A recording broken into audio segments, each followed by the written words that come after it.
సుస్వాగతం. ఈ వారం మీకు చాలా ముఖ్యమైనది చెప్పాల్సింది. మొదటగా ఛానల్ ఇంట్రడక్షన్. కలియుగ భగవద్గీత ఛానల్ 17 భాషల్లో మీకు అవైలబుల్ ఉంది. Telugu, Hindi, English, Tamil, Malayalam, Kannada, Marathi, Punjabi, Gujarati, Nepali, Bangla, Odia, Nepali, Thai, Indonesia, Bhojpuri, Sinhala అంటే శ్రీలంక 17 భాషల్లో మీకు అవైలబుల్ ఉంది. అందరూ ప్రపంచమంతా అందరూ ఆదరిస్తున్నారు ఈ ఛానల్ని. ఆ కలియుగ దైవం వెంకటేశ్వర స్వామికి దగ్గర అవుతున్నారు. అలాగే కలియుగ అన్నమయ్య ఛానల్ కూడా ఆదరిస్తున్నారు. అన్నమయ్య ఛానల్ ద్వారా నిజమైన దైవభక్తిని తెలుసుకుంటున్నారు. మూగజీవి ప్రేమ, నిజమైన మూగజీవి ప్రేమ ఎలా ఉంటుందో పప్పీస్ లవ్ యూట్యూబ్ ఛానల్ ద్వారా తెలుసుకోవచ్చు. ఇక కలియుగ భగవద్గీత వాట్సాప్ ఛానల్స్ అవైలబుల్ ఉన్నాయి 16 భాషల్లో. అలాగే ఉర్దూ కూడా సబ్ టైటిల్స్ అవైలబుల్ ఉన్నాయి. ఇక నిజమైన దైవభక్తులుగా మారాలంటే పరమాత్మ సైన్యంలో చేరాలి. ఆ పరమాత్మ సైన్యంలో చేరాలంటే ఈ భగవద్గీత ఛానల్ని ఫాలో అవుతూ మనకు మనం మారుతూ ఇతరులను కూడా మన ఫ్యామిలీ అయినా ఫ్రెండ్స్ అయినా నీ చుట్టుపక్కల వాళ్ళైనా నిన్ను చూసి నేర్చుకునేటట్టు నిజమైన దైవభక్తుడిగా మారి పరమాత్మ సైన్యంలో చేరాలని కోరుకుంటున్నాను. అది కమ్యూనిటీ ఛానల్, పరమాత్మ సైన్యం community channel, the army of supreme lord. ఇది దేవం ది గాడ్ భగవాన్ @gmail.comకి మెయిల్ చేయండి. ఛానల్ రిక్వెస్ట్ కోసం మెయిల్ పెడితే మీరు నాతోటి మాట్లాడచ్చు. వీడియో కూడా మాట్లాడచ్చు. అలాగే ఇక ఈ వారము చాలా ఇంపార్టెంట్ చెప్పాల్సింది ఉంది. ఆల్రెడీ యూట్యూబ్ ఛానల్లో పెట్టాను. ఏడుకొండల వెంకటేశ్వర స్వామి నన్ను కలిసి నన్ను ముట్టుకొని నన్ను ఆశీర్వదించాడు. ఇది యూట్యూబ్ షార్ట్ వీడియో పెట్టాను. చాలామంది లైక్స్ వచ్చాయి. ఇదేంటంటే ఇది నమ్మడానికి ఆ ఏడుకొండల వెంకటేశ్వర స్వామిపై ఉన్న నిజమైన దైవభక్తి ఉన్న వాళ్ళకు ఈజీగా అర్థమవుతుంది. ఎందుకంటే వాళ్ళ జీవితంలో ఏదో ఒక మిరాకిల్ జరగచ్చు. ఆ మిరాకిల్ జరగడం వల్లనే వాళ్ళు నేను చెప్పేది నమ్ముతారు. ఇక కొంతమంది ఏంటంటే మేమే జ్ఞానం అని, మాకే తెలుసు అని ఇతను చెప్పేది అంత నమ్మశక్యం కాని విషయాలు చెప్తున్నాడు అన్నట్టు కొంతమంది మనం చెప్పేది తీసేసేటట్టు తీసిపడేస్తారు మన మాటల్ని. అలాంటి భావన ఉన్న వాళ్ళకు అర్థం కాదు. కానీ ఇప్పుడు మీకు చెబుతున్నాను, ఆ కలియుగ దైవం ఏడుకొండల వెంకటేశ్వర స్వామి నన్ను ముట్టుకున్నాడు, నన్ను ఆశీర్వదించాడు. అది ఎలాగంటే 2023లో ఆత్మ దర్శనం ద్వారా గర్భగుడిలో సాష్టాంగ నమస్కారం చేశాను కదా. అలా చేశాక అర్ధరాత్రి 2 గంటలకు తెల్లవారుజామున 2 గంటలకు ఒక అతను ఒంటరిగా వచ్చి నన్ను కలిసి మాట్లాడి నన్ను పరీక్షించి అలాగే తనంతట తాను పక్కకు పడుకొని ఆ తర్వాత ఒక అరగంటలో నేను పడుకొని లేచి చూస్తే లేడు. అలాంటి అప్పుడు నన్ను టచ్ కూడా చేయలేదు. కానీ ఈసారి ఆ ఏడుకొండల వెంకటేశ్వర స్వామి నన్ను టచ్ చేశాడు. నన్ను నా తల మీద చెయ్యి వేసి ఆశీర్వదించాడు. అది ఎలాగంటే అలిపిరి మొన్న పోయిన ఆదివారం వెళ్ళాను కదా, అలిపిరి మెట్లు ఎక్కుతుంటే 100 మెట్లు ఎక్కాను. నేను ఆయన దర్శనం కోసం ఎంతో ఆతృతతో, ఆయనపై నిజమైన దైవభక్తితో ఆ గోవింద గోవింద అను నామాలతో పలుకుతూ ఆ మెట్లు ఎక్కసాగాను. అలా ఒక 100 మెట్లు ఎక్కాక ఒక పండు ముసలమ్మ, అంటే నడుము వంగి నడుస్తున్న ముసలమ్మ ఎలా ఉంటారో తెలుసు కదా మీకు. అలాంటి ఆమె ముసలమ్మ నేను గోవింద గోవింద అంటూ నడుస్తుంటే సడన్గా పక్క నుంచి గోవింద గోవింద అంటుంది. ఆమె అనే విధానం నాకు నచ్చింది. ఎందుకంటే గోవింద గోవింద అంటే నాకెంతో ఇష్టం, అది ఎదుటి వాళ్ళు ఎవరైనా. అలా ఆమె పండు ముసలమ్మ నల్లగా ఉంది, బక్కగా ఉంది. ఆమె గోవింద గోవింద అంటే ముసలి మాట ఎలా ఉంటుంది, చిన్నగా ముద్దుగా ఉంటుంది. అలా ఆ మాట విన్నాక దగ్గరికి భుజం పట్టుకొని దగ్గర తీసుకున్నాను, నచ్చినట్టు ఆమె అనే విధానం నచ్చి. అలా నేను ఆమెను ముట్టుకొని వెళ్ళాను. అంతే, ఇక ఫాస్ట్గా వెళ్తూనే ఉన్నాను. ఎందుకంటే 1 డే టైం ఉంది కాబట్టి, నెక్స్ట్ డే మళ్ళీ రిటర్న్ వెళ్ళాలి అని. అలా నేను వెళ్తుంటే ఒక 500-800 మెట్ల తర్వాత సడన్గా నాకన్నా ముందే అక్కడ కూర్చొని ఉంది. అది కూడా సడన్గా నేను గోవింద గోవింద అనుకుంటూ వెళ్తున్నా, ఒక్కొక్క చోట ఆగుతున్నా, రెస్ట్ తీసుకుంటున్నా. మళ్ళీ తర్వాత సడన్గా 500-800 మెట్ల దగ్గర ఆమె ఎదురుగా కనబడ్డది. నేనేం గ్రహించలేదు. నేను మామూలుగా చూశాను, గోవింద గోవింద అంటూ ఆమెను చెయ్యి షేక్ హ్యాండ్ ఇచ్చి గోవింద గోవింద అని అన్నాను. ఆమె కూడా నాతో గోవింద గోవింద అన్నది. ఆ తర్వాత నా చేతిలో చెయ్యి వేసిన ఆమె చెయ్యి తీసేసి నా తల మీద కుడి చేత్తో ఆశీర్వదించింది చెయ్యి వేసి. అప్పుడు నాకు మనసులో అనిపించింది ఏంటంటే, ఆ ఏడుకొండల వెంకటేశ్వర స్వామి ఈమె ద్వారా వచ్చాడేమో నన్ను ఆశీర్వదించడానికి అన్నట్టు నేను నా మనసులో నమ్మాను. కానీ కన్ఫర్మ్ చేసుకోలేదు ఆయనే అని. కానీ నేను అలా వెళ్ళాను. తిరిగి నేను ఇంటికి వచ్చాక నా గ్రూపు పరమాత్మ సైన్యం నిజమైన దైవభక్తులు ఆ కమ్యూనిటీ ఛానల్లో నేను వాయిస్ మెసేజ్ పెడతాను. అలా వాయిస్ మెసేజ్ మాట్లాడుతూ ఉంటే సడన్గా దేవుడే తెప్పించాడు ఆలోచన. నేను 100 మెట్ల దగ్గర కలిసిన ఆమె, నేను ఎక్కడ ఆగలేదు. ఒక ఆయాసం వస్తే రెస్ట్ తీసుకున్నాను. 500-800 మెట్ల తర్వాత మళ్ళీ ఆమె నాకన్నా ముందే ఎలా వెళ్తుంది? పండు ముసలమ్మ. అసలు అలిపిరి మెట్లు 3000 పైన ఉంటుంది. అలాంటిది పండు ముసలమ్మ ఎక్కింది. ఎక్కవచ్చు, కానీ ఇక్కడ నాకన్నా ఆమె ముందుకు వెళ్ళడమే అది ఆశ్చర్యం అనిపిస్తుంది. సెకండ్ టైం కలిసినప్పుడు 500-800 మెట్ల దగ్గర. అలా ఆమెతో పాటు ఎవరు వచ్చిన వాళ్ళు లేరు, ఆమె ఒక్కతే ఉంది. అలాగే 500-800 మెట్ల దగ్గర ఎలా కలిసింది? నేను అదే ఆశ్చర్యపోయాను. ఆ మెసేజ్ చెప్తుంటే వాళ్ళకు ఎక్స్ప్లెయిన్ చేస్తున్నా, తిరుమలకి వెళ్ళాను, ఎలా దర్శనం చేసుకున్నాను అని.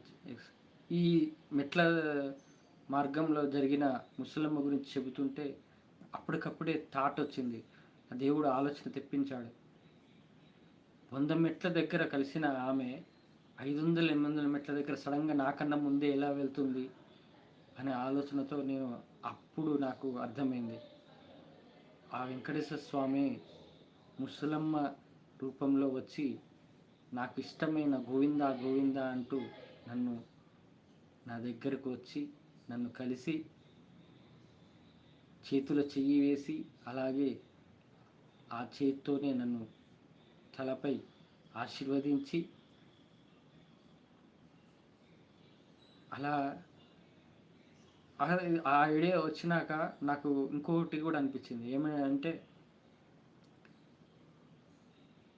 అరే నేనే వచ్చింది 100 మెట్ల అప్పుడు కలిసింది, 500 మెట్ల దగ్గర కలిసింది నేనే. ముసలమ్మ అయితే అలా నీకన్నా ముందే ఎలా వెళ్తుంది, అది నేనే అని నిరూపించాడు. ఇది మిరాకిల్. ఏంటంటే ఆ ఏడుకొండల వెంకటేశ్వర స్వామి నన్ను ఆశీర్వదించాడు. మొదటగా మా అబ్బాయి కడుపులో ఉన్నప్పుడు మా అబ్బాయి గురించి చెప్పాడు. అలా సెకండ్ టైము ఆయన 2 సార్లు నాతోటి మాట్లాడాడు. నిద్రలో ఒక ఫ్రెండ్లీగా మాట్లాడాడు. కటిక చీకటిలోనే ఒక మాట నిలబడింది. అక్కడ ఏం కనబడలే. కటిక చీకటిలో మాటలు మాత్రమే వినబడ్డాయి నాతో మాట్లాడటం. అది తర్వాత ఆయన నన్ను దగ్గర తీసుకోవడానికి అలా తిరుమల గర్భగుడిలో దర్శనం చేపించడం, 3సారి ముఖ్యంగా ఆయన దర్శనం కలగటం, అది కూడా జ్ఞానాన్ని ఇచ్చాడు. భగవద్గీతను అనువదించేటట్టు చేశాడు. 17 భాషల్లోనే కాదు, ఇప్పుడు మున్ముందు జపనీస్ అయినా, ఇప్పుడు చాలామంది రష్యన్స్, జపనీస్, చైనీస్ కూడా ఉన్నారు. అలాగే వేరే వేరే దేశాల్లో కూడా మన హిందూ సాంప్రదాయాన్ని గౌరవించే వాళ్ళు ఉన్నారు. ముందు ఆ భాషలో కూడా, ఎందుకంటే శ్రీకాళహస్తికి 200 మంది రష్యన్స్, జపనీస్ వచ్చారు కదా, అలా ముందు వాళ్ళ భాషలు కూడా అనువదించేటట్టు చేస్తాడేమో. అలా జ్ఞానం ఇచ్చి నాకు ఈ ప్రపంచానికి అధిపతి ఈయనే. మతద్వేషం వద్దు, మతద్వేషం ఉంటే మహాపాపంలో పడతారు. ఆ ఏడుకొండల వెంకటేశ్వర స్వామి అందరి దేవుళ్ళు స్వరూపం, ఆయన స్వరూపాలే అని ఆ అమృత తరంగిణి బుక్ ద్వారా నా లైఫ్లో ఎక్స్పీరియన్స్గా నా ఫ్యామిలీకి ముస్లిం ఫ్యామిలీ సహాయం చేయడము, అలాగే క్రిస్టియన్ నాకు ఉద్యోగం ఇవ్వడము, ఇవన్నీ ఆ ఏడుకొండల వెంకటేశ్వర స్వామి నాకు నేర్పించాడు. మతద్వేషం వద్దు, అందరిలోనూ నేనే ఉన్నాను, నీకు సహాయకుడిగా నేను ఏ రూపంలో అయినా వస్తాను. భగవద్గీత ప్రకారం శ్రీకృష్ణ పరమాత్మ ధర్మం కోసం వారి భక్తులను రక్షించడానికి ఏ రూపంలో అయినా వస్తాడు, ఏ అవతారమైనా ఎత్తుతాడు. మరి ఈసారి ముసలమ్మ అవతారంలో వచ్చి నన్ను ఆశీర్వదించాడు. నేనేమనుకున్నానంటే తిరుమల కొండపై ఎక్కినాక నన్ను ఏదో ఒక రకంగా నన్ను మిరాకిల్ చేస్తాడు, ఏదో ఒక రకంగా కలుస్తాడు అని అనుకున్నాను. కానీ అలిపిరి మెట్ల కాడనే అలా చేశాడంటే ఆయన ఎంత నా కోసం ఆ మెట్ల కాడనే వెయిట్ చేశాడా అనేది అది ఆలోచించాలి మీరే. ఎందుకంటే ఆయన నమ్ముకుంటే ఏదైనా,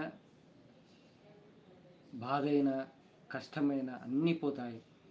అలాగే ఆయన నమ్ముకుంటే మనం ఎల్లప్పుడూ సంతోషంగా, ఎల్లప్పుడూ మనశ్శాంతిగా జీవించవచ్చు.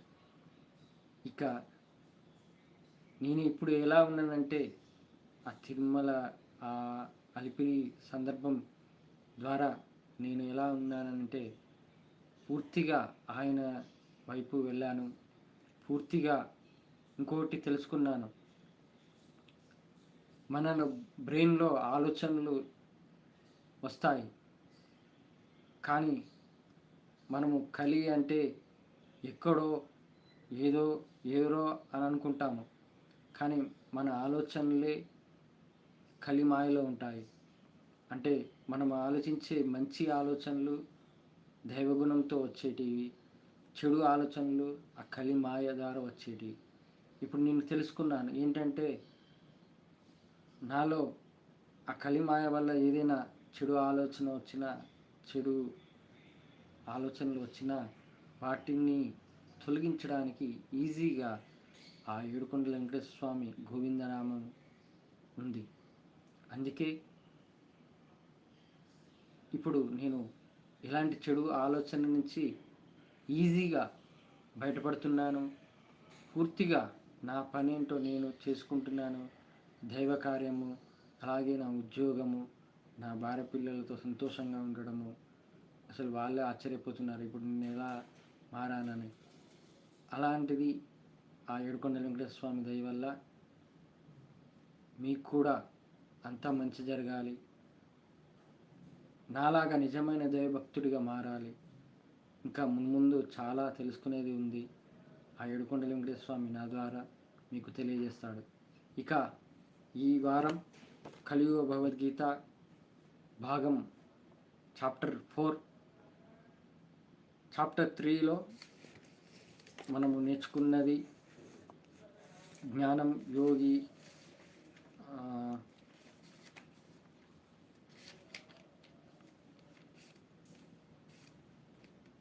టాపిక్స్ కూడా ఇంపార్టెంట్వి ఉన్నాయి, అది కూడా ఈ భాగం 4 అయిపోయాక చెప్తాను.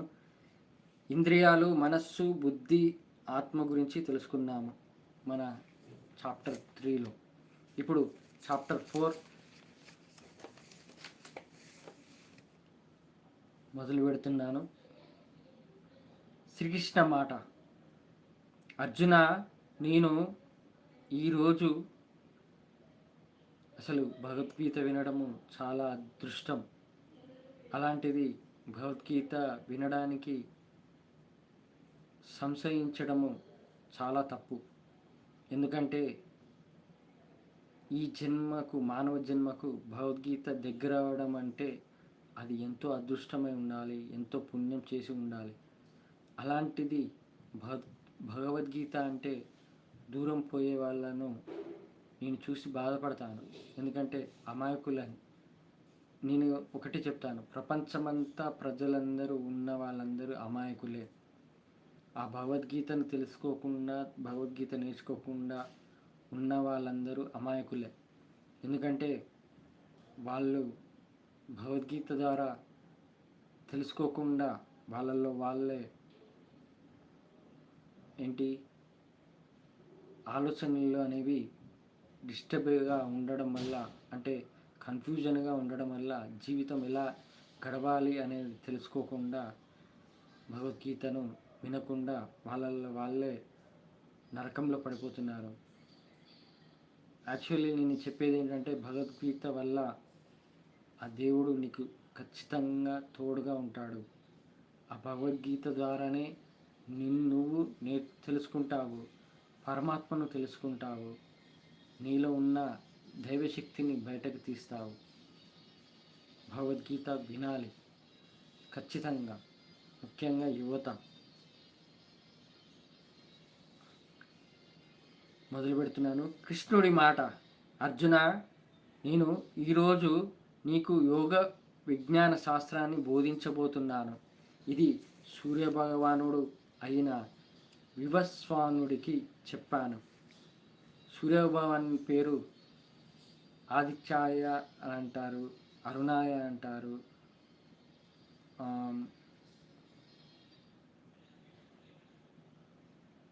అలాగే చివరిగా మనకు తెలియని పేరు వివస్వాన్గా ఆయన పేరు ఉంది.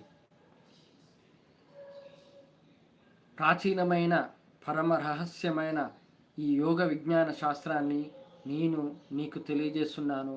ఎందుకంటే నువ్వు నాకు మిత్రుడవు, నా భక్తుడవు. భగవద్గీత మొదటి చాప్టర్ల నుంచి మొదలు పెడితే ముందు ముందు జరిగే చాప్టర్లలో ఏమి జరుగుతుందా, ఏమి చెబుతాడా అనేది ఆతృతతో ఉంటాము. ఎందుకంటే ఫస్ట్ ఆతృత అంటే ఉత్సాహము, వినాలనే ఇంట్రెస్ట్ రావాలంటే ఫస్ట్ తెలుసుకోవాల్సింది ఏంటంటే మనము ఆ ఇద్దరి సంభాషణను మనము అక్కడ ఇమాజిన్ చేసుకోవాలి. నా ముందు కృష్ణుడు ఉన్నాడు, నా ముందు అర్జునుడు ఉన్నాడు. వీళ్ళ సంభాషణ ద్వారా వాళ్ళు మాట్లాడే విధానము, వాళ్ళు చేసే విధానము ఒక సినిమా లాగా ఇమాజిన్ చేసుకోండి. దాని ద్వారా ఏంటంటే మన మెదడులో తొందరగా మనకు అర్థమయ్యేటట్టు ఒక దారి అవుతుంది. కాబట్టి మనం ఇమాజినరీ అనేది చాలా యూజ్ అవుతుంది మనకు. అందుకే శ్రీకృష్ణుడు అర్జునుడు నేను చెప్పే మాటలను ఆ శ్రీకృష్ణుడు అర్జునుడు మాట్లాడుతున్నట్టు మీరు ఊహించుకోండి. ఇక అర్జునుడి మాట, కృష్ణ సూర్యభగవానుడు అయిన వివస్వానుడు కన్నా చాలా కాలం తర్వాత పుట్టావు నీవు. ఆయనకు ఈ విద్యను ఎలా బోధించావో చెప్పండి. ఇంకోటి చాలా చాలా మనకు తెలియని రహస్యాలు తెలుస్తాయి. ఈ కలియుగ భగవద్గీత ద్వారా మనము తెలుసుకోవచ్చు కూడా. నేను ఎలా ఈ విద్యను నేర్చుకోగలను? అప్పుడు శ్రీకృష్ణుడి మాట, మన ఇద్దరి మధ్య ఎన్నో జన్మలు గడిచినవి, నువ్వు మర్చిపోయావు, నాకు మాత్రం గుర్తున్నాయి. నేను పుట్టుక లేనివాడిని. నేను యోగమాయ అయిన దివ్యశక్తితో అవతరిస్తూ ఉంటాను. ఎప్పుడైతే ధర్మం తగ్గునో అధర్మం పెరుగునో అప్పుడు నేను ఈ భూలోకంలో అవతరిస్తాను. ధర్మాత్ములను కాపాడటానికి, దుష్టులను శిక్షించడానికి ఈ లోకంలో నేను ప్రతి యుగమునందు అవతరిస్తాను. నేను తర్వాత ఇంకా ఎక్స్ప్లెయిన్ చేసేది ఉంది, దయచేసి అందరూ వినండి. చాలా మంచి విషయాలు చెప్పేది ఉంది.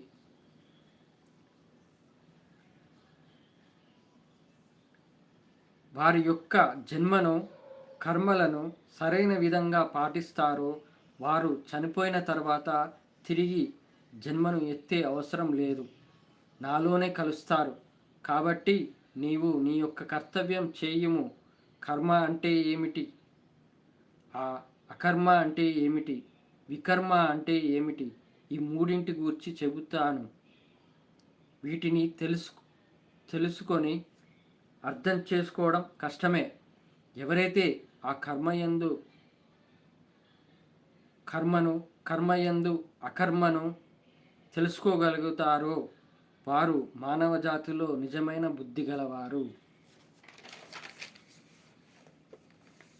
అసలు భగవద్గీత అంటే శ్లోకం ఉంటుంది, ఆ శ్లోకానికి అర్థం వివరిస్తారు, మీకు తెలుసు. కానీ ఇంత క్లారిటీగా చెప్పేది ఎక్కడా ఉండదు.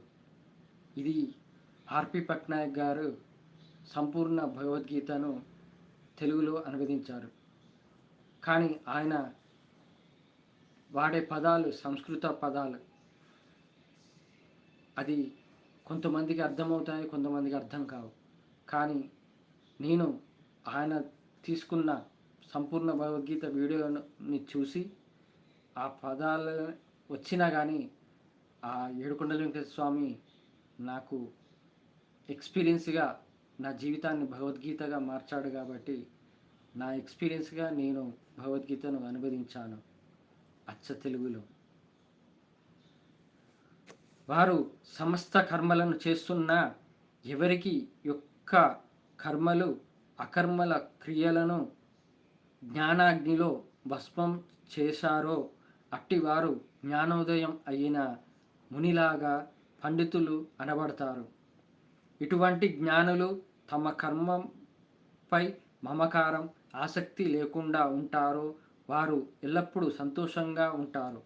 ఆశ అనేది లేకుండా, ఏది నాది అని మాట లేకుండా మనస్సుని, ఇంద్రియాలను నిగ్రహించుకున్నవారు శరీరంతో కర్మలు చేస్తూనే ఉన్నా ఏ పాపం అంటదు. ఎలాంటి ప్రయత్నం లేకుండా వచ్చిన దాన్ని సంతోషంగా, అసూయ లేకుండా సుఖదుఖాలకు సమానంగా చూస్తారు. గెలుపు ఓటమిలో సమానమైన బుద్ధిని కలిగి ఉన్నవారు విముక్తిని పొందుతారు. వారి బుద్ధి దివ్య ఆధ్యాత్మిక జ్ఞానంలో ఉంటారు. వారు చేసే పని భగవంతునికి అర్పించిన విధంగా ఉంటుంది. ఇదంతా యజ్ఞంలాగానే చేసినట్టు భావించాలి. ఇది భగవత్కార్యంగా చేసిన వారు సులభంగా భగవంతుడిని చేరుకుంటారు. కొంతమంది యోగులు కొన్ని వస్తువులను దేవతలకు సమర్పిస్తారు. కొంతమంది యోగులు అగ్నిలో తమ ఆత్మని సమర్పిస్తారు. కొందరు తమ ఇంద్రియాలను నిగ్రహించుకొని చేస్తారు యజ్ఞాలు. కొంతమంది సంపదను యజ్ఞంలో సమర్పిస్తారు. కొంతమంది వేదాలను చదువుతూ యజ్ఞంలాగే చేస్తారు. కొంతమంది ఉచ్ఛ్వాస నిశ్వాసలను యజ్ఞంగా చేస్తారు. కొంతమంది ప్రాణాయామం చేస్తారు. ఇదంతా మీకు అర్థం, ఇది కంప్లీట్ అయ్యాక చెప్తాను. కొంతమంది ఆహారాన్ని తగ్గించి శ్వాసనే ఆహారంగా తీసుకొని యజ్ఞం చేస్తారు. ఇలా చేయటం ద్వారా తమ తమ పాపాల నుండి శుద్ధి అవుతారు. ఇటువంటి వారు పరమ సత్యం దిశలో పయనిస్తారు. ఏ విధమైన యజ్ఞం చెయ్యని వారు ఈ లోకంలో పరలోకంలో కానీ సుఖంగా ఉండలేరు. ఈ యజ్ఞాలన్నీ వేదాలలో వివరించబడ్డాయి. యాంత్రికంగా చేసే యజ్ఞం కన్నా జ్ఞానంతో చేసే యజ్ఞం ఎంతో శ్రేష్టమైనది. అన్ని యజ్ఞములు జ్ఞానమునందే సమాప్తం అవుతాయి. ఒక జ్ఞానిని ఆశ్రయించి నీ యొక్క సందేహాలను తీర్చుకొనుము. వారు చెప్పిన విధంగా వినుము. ఎందుకంటే వారు జ్ఞానాన్ని సంపాదించిన వారు కాబట్టి, వారు నీకు గురువుతో సమానం కాబట్టి. ఇలా చేయటం వల్ల మరల అజ్ఞానంలో వెళ్ళవు. ఎంతటి పాపిష్టి వారైనా ఇది తెలుసుకున్నవారు పాపాల నుండి బయటపడుదురు. కట్టెల నుండి వచ్చిన మంట, ఆ మంటలు కట్టెలను బూడిద చేయునో జ్ఞానం కలిగిన వారు అజ్ఞానుల అజ్ఞానాన్ని తీసివేయుదురు. ఇంద్రియాలను నిగ్రహించుకున్నవారు, శ్రద్ధగా ఉన్నవారు దివ్య ఆధ్యాత్మిక జ్ఞానాన్ని పొందుతారు. దీని ద్వారా పరమశ్రేష్టమైన పరమశాంతిని పొందుతారు. జ్ఞానము లేని వారు, అనుమానం ఉన్నవారు, పతనం చెందువారు, విశ్వాసం లేకుండా సందేహంతో ఉన్నవారు ఈ లోకంలో కానీ పరలోకంలో కానీ సంతోషంగా ఉండరు. అర్జున, జ్ఞానమనే ఖడ్గంలో నీ మనస్సులో ఉన్న సందేహాలను తీసేసి కర్మయోగంలో స్థితుడవై ఉండి నీ కర్తవ్యాన్ని చేయుము.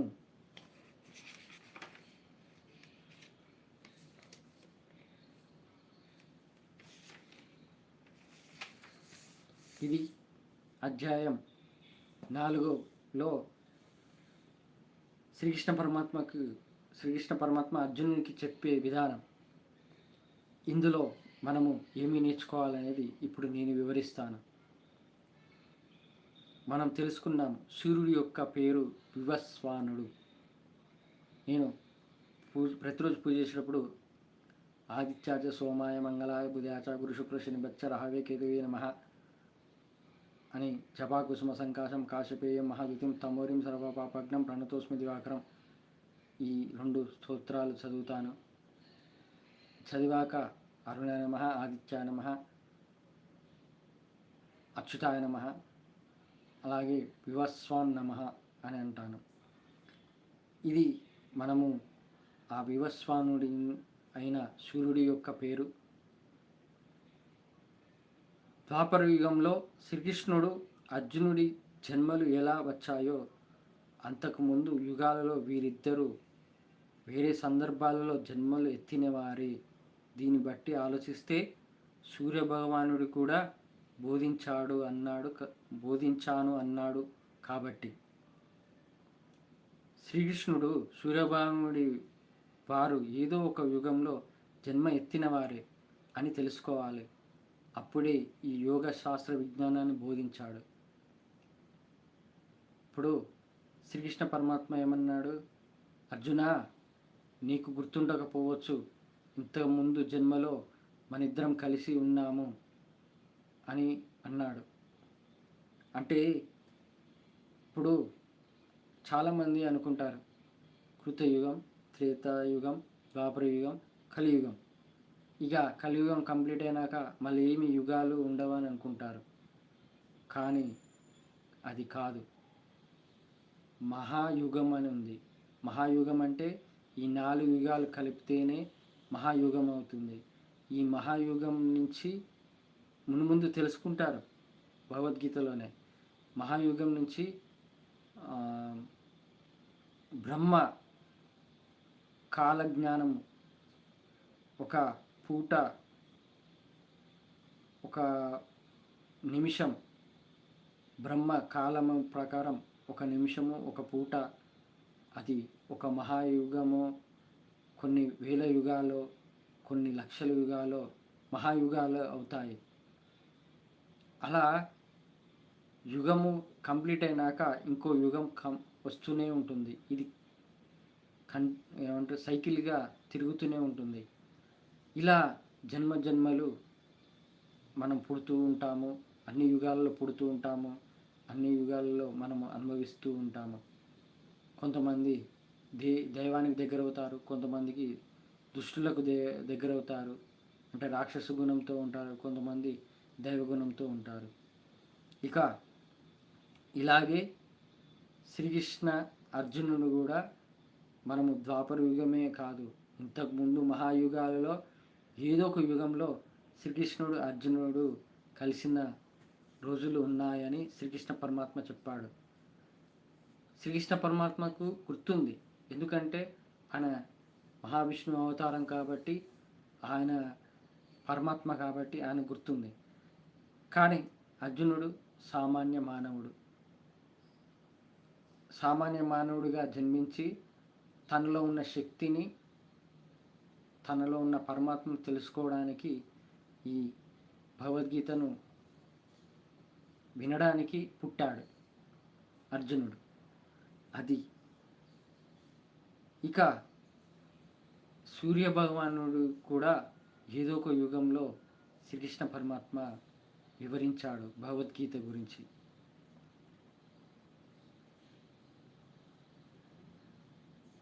ఇక కంటిన్యూ.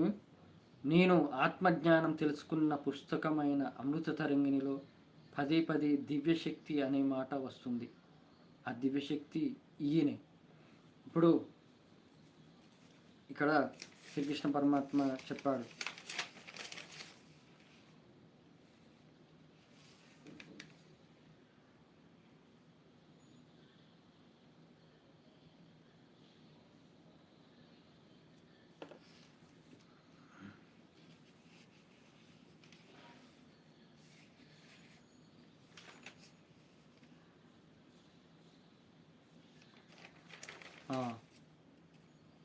నేను యోగమాయ అయిన దివ్యశక్తితో అవతరిస్తూ ఉంటాను.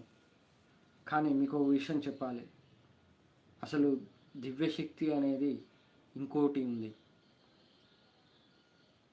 మనము భూమి మీద ఉన్నాము, భూమితో పాటు ఈ భూమి అంతా ఉన్నదాన్ని మనం ప్రపంచం అంటాము. అలాగే భూమితో పాటు ఎన్నో గ్రహాలు ఉన్నాయి, నక్షత్రాలు ఉన్నాయి, ఏమంటారు, గ్రహ మండలాలు ఉన్నాయి, సూర్యమండలాలు ఉన్నాయి. మన సూర్యుని కన్నా ఇంకెంతో కాంతివంతమైన సూర్యులు ఉన్నారు, ఎన్నో వందల కొద్ది సూర్యులు ఉన్నారని మనం సైన్స్ ప్రకారంగా యూట్యూబ్ ఛానల్లో తెలుసుకోవచ్చు. కానీ ఈ యూనివర్స్ విశ్వంనే నడిపించే దివ్యశక్తి ఒకరున్నారు. ఆమెనే భవానీ మాత, జగన్మాత. అసలు జగన్మాత నుండే కదా త్రిమూర్తులు పుట్టారని అందరు అంటారు, తెలుసు కదా. అలా ఒక్కొక్కరికి ఇప్పుడు ఆ జగన్మాతకు బాధ్యత ఏంటి? త్రిమూర్తులను సృష్టించడము, త్రిమూర్తుల ద్వారా ఇంకా దేవాది దేవతలను పుట్టించడము. అందుకే గణేశుడు, కుమారస్వామి, అయ్యప్ప స్వామి, దత్తాత్రేయ, ఇంకెంతో మంది దేవుళ్ళు ఉన్నారు, 3 దేవతలు ఉన్నారు మనకు. మరి అలా ఒక్కొక్క యుగంలో, కృతయుగంలో నరసింహస్వామిని పూజించేవాళ్ళు, అలాగే విష్ణుమూర్తినైనా, తర్వాత త్రేతాయుగంలో శ్రీరాముడిని, ద్వాపర యుగంలో శ్రీకృష్ణుడిని, కలియుగంలో వెంకటేశ్వర స్వామిని, కలియుగ దైవం. మరి ఒక్కొక్కరికి ఒక్కొక్క బాధ్యత.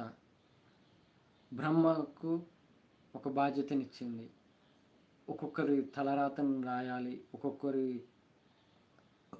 జన్మలను ఎలా అనేది ఆ బ్రహ్మ తలరాత రాస్తాడు. శివుడు అందరికీ భక్తి ఉంటే చాలు, వాళ్ళే ఎసొంటోలైనా, ఎంతమంది రాక్షసులైనా ఒక భక్తి ఉంటే చాలు, శివుడు అన్ని వరాలు ఇస్తాడు.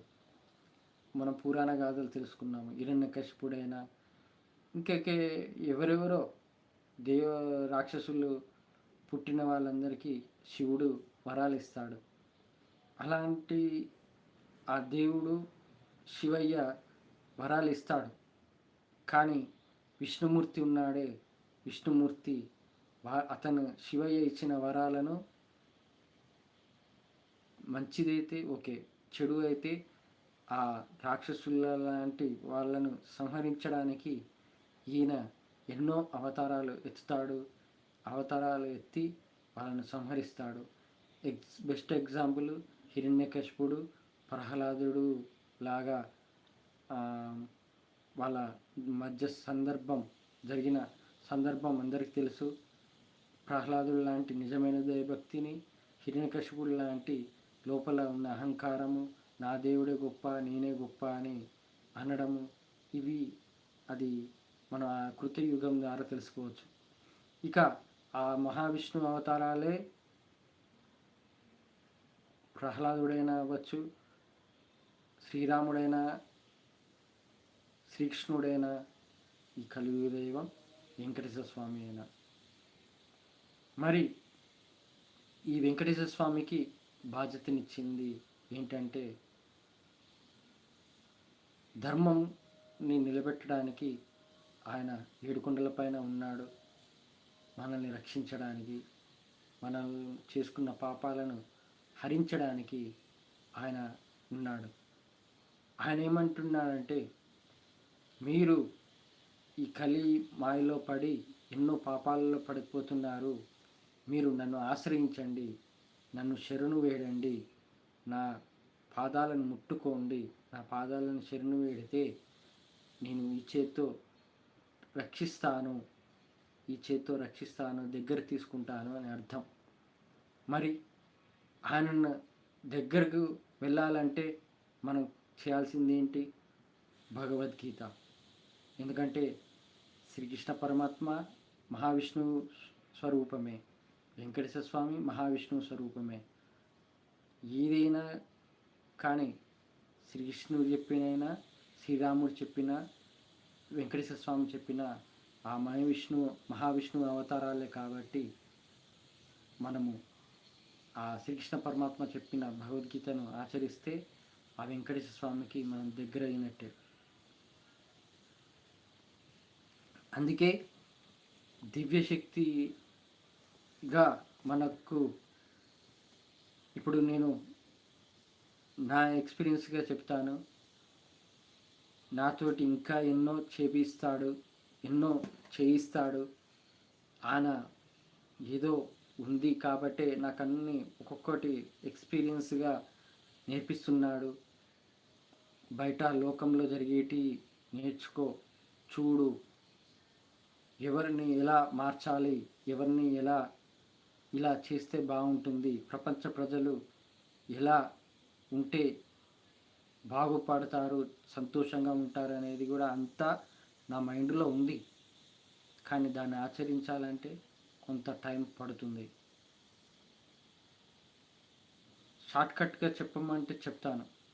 ప్రపంచం సుభిక్షంగా ఉండాలంటే ముఖ్యంగా స్వార్థం పోవాలి, మానవత్వం ఉండాలి, కులం మతం అనేది తీసేసి మనమందరం మనుషులమే.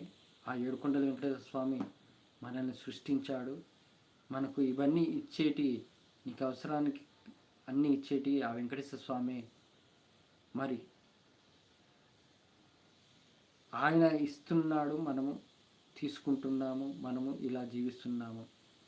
ఈ ఒక్కటే ఆలోచన, అంతా నువ్వే నడిపిస్తున్నావు అని ఆలోచనతో ఎవరైతే ఉంటారో వాళ్ళే ఆయనకు దగ్గరవుతారు. ఇది నిజం. ఇది ప్రపంచ ప్రజలందరూ ఇలాగా ఉంటేనే ప్రపంచం మొత్తం సుభిక్షంగా ఉంటుంది. ఇప్పుడు ఉన్నాయి కదా, యుద్ధాలు జరుగుతున్నాయి. ఎందుకు? ఎవరి అహంకారం వాళ్ళది. నేను గొప్ప అని ఒకటి, నా దగ్గర ఇంత ఉందని చూపించడం. దేశ అధ్యక్షులే అట్లా ఉన్నారు. ఇంకా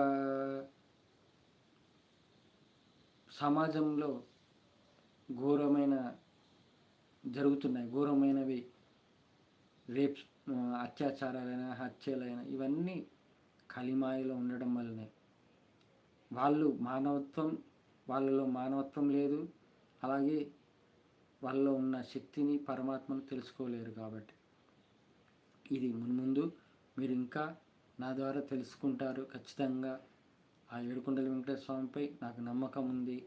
ఆయన నన్ను పుట్టించిందే.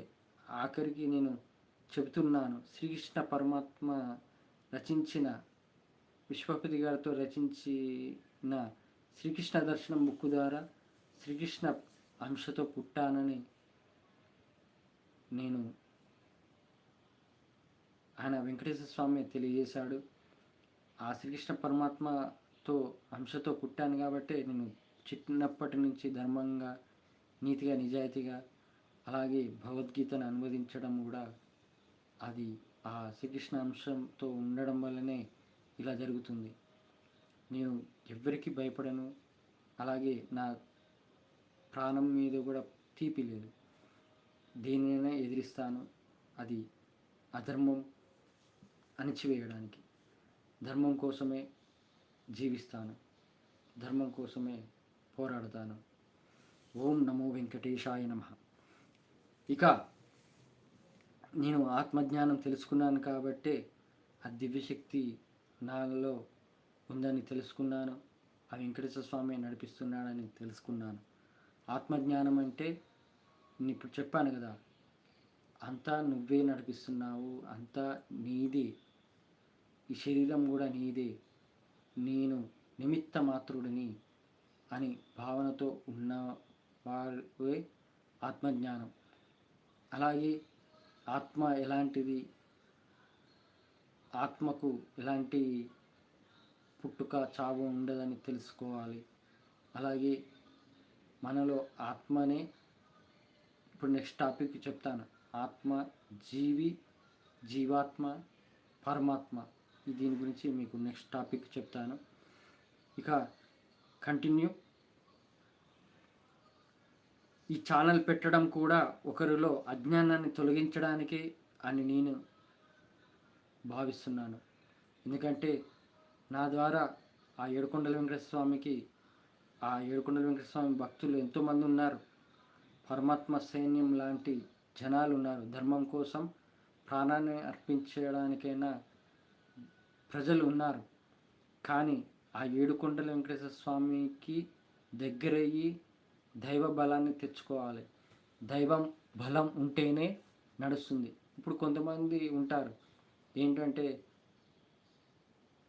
ఇప్పుడు కొంతమంది గవర్నమెంట్ తోటి ఫైట్ చేస్తారు, కానీ వాళ్ళలో దైవ బలం లేక వాళ్ళు ఇరుక్కపోయి చివరికి జైలు పాలవ్వడమో ఏదో ఒక రకంగా వాళ్ళ శక్తిని కోల్పోతారు. అక్కడ ఏంటంటే వాళ్ళకు ధైర్యం ఉంది, ప్రశ్నించే శక్తి ఉంది, కానీ దైవ బలం లేదు. దైవ బలం ఉంటే ఆ దేవుడు ఖచ్చితంగా ఏదో ఒక రకంగా వాళ్ళ నుండి నిన్ను దూరంగా ఉండేటట్టు చేస్తాడు. అది దైవ బలం అంటే. అంటే వాళ్ళు భగవద్గీత తెలుసుకోలేదు కాబట్టి, వాళ్ళలో ఉన్న ఆత్మ పరమాత్మను తెలుసుకోలేదు కాబట్టి, వాళ్ళలో దైవ బలం తెచ్చుకోవడానికి ఎలా అనేది తెలియదు కాబట్టి, దీనివల్లనే వాళ్ళు జైల్లో వెళ్తున్నారు. కానీ ఆ దైవ బలం ఉంటే ఎవరినైనా ఎదిరించవచ్చు. ప్రపంచంలో ఎంత పెద్ద గొప్పవాడైనా, ఎంత పెద్ద దేశ అధ్యక్షుడినైనా ఎదిరించవచ్చు దైవ బలం ఉంటే. ఆ దైవ బలం ఆ దేవుడు నాకు ఇస్తాడని ఖచ్చితంగా నమ్మకం ఉంది. అది వేచి చూస్తున్నాను. ఆ ఏడుకొండల వెంకటేశ్వర స్వామి అన్నీ నడిపిస్తున్నాడు. నేను ఇప్పటికీ మీతోటి ఇలా మాట్లాడుతుందంటే ఆయన రక్షణ వలయం ఉంది కాబట్టే నాకు ఎవ్వరూ దగ్గరికి రారు. అంటే నాకు ఎలాంటి ప్రమాదం జరగదు. ఎలాంటి దుష్టులైన వారు దూరంగా తొలగిపోతారు. ఎందుకంటే దైవ కార్యం చేస్తున్నాను కాబట్టి కోటి దేవతలు పంచభూతాలు తోడు ఉంటాయి కాబట్టి నీకు ఎలాంటి ప్రమాదాలు జరగవు. అన్ఎక్స్పెక్టెడ్ యాక్సిడెంట్స్ ఇలాంటివి జరగవు. కాబట్టి మనము దైవ బలం తెచ్చుకోవాలి. దైవ బలం తెచ్చుకోవాలంటే భగవద్గీత పూర్తిగా అర్థం చేసుకొని మన ఇంద్రియాలను అన్నీ అదుపులో పెట్టుకొని ఒక్క దైవనామ స్మరణం చేస్తే చాలు. ఈ జన్మ 3 పూటలు అన్నం తినడానికే అనే భావనతో ఉంటే చాలు. అలా ఆలోచిస్తేనే ఆ దేవునికి దగ్గర అవుతారు, ఆ వెంకటేశ్వర స్వామి దగ్గర అవుతారు. ఇంకా దుష్టులను శిక్షించడానికి ఆ పరమాత్మను దుష్టులను శిక్షించడానికి ఆ పరమాత్ముడు ఏదో ఒక రకంగా మానవ రూపంలో అవతరిస్తాడు. ఇప్పుడు దీన్ని బట్టి చెబుతున్నాను, మీరు మతద్వేషం ఉన్న వారు కాకుండా మతద్వేషంతో లేకుండా ఉన్నవారైతే నేను చెప్పేది ఇప్పుడు అర్థం చేసుకోవాలి. ఆ పరమాత్ముడు ఏదో ఒక రకంగా మానవ రూపంలో అవతరిస్తాడు. ఇప్పుడు ప్రపంచం ప్రజలలో ఎక్కడో చాలామంది ఒక్కొక్క రకంగా ఒక్కొక్క మానవులు ఒక్కొక్క రకంగా జీవిస్తారు, ఒక్కొక్క రకంగా వేషాధారణతో ఉంటారు. అక్కడ వాళ్ళు జీవించే విధానము పద్ధతులన్నీ వేరువేరుగా ఉంటాయి. అంటే ఒక ప్రాంతానికి ఇంకొక ప్రాంతానికి, ఒక దేశానికి ఇంకో దేశానికి అసలు సంబంధం లేకుండా ఉంటారు. కానీ ఇప్పుడు మనము హిందూ దేశం, మన భారతదేశంలో మన దేవులను మనం పూజిస్తాము, మన దేవుని అవతారాలు తెలుసు. కానీ ఇదే అవతారంతో అక్కడ వాళ్ళ దేశంలో వాళ్ళ ప్రజలకు అవతరిస్తే ఎలా ఉంటుంది? వాళ్ళు నమ్మరు. ఇప్పుడు వెంకటేశ్వర స్వామి ఉన్నాడు. వెంకటేశ్వర స్వామి గుడులు అమెరికాలో ఉన్నాయి, లండన్, ఇంకా వేరే వేరే దేశాల్లో కూడా ఉన్నాయి. కానీ అక్కడ ఎవరు కడుతున్నారు? మన హిందువులే. కానీ ఆ దేవుడే వెంకటేశ్వర స్వామి అవతారంలో అక్కడ అవ ఏమంటారు అవతరించాడనుకోండి, స్వయంభూగా వెలిశాడనుకోండి, అప్పుడు వాళ్ళకు అర్థమవుతుందా ఈయన దేవుడని?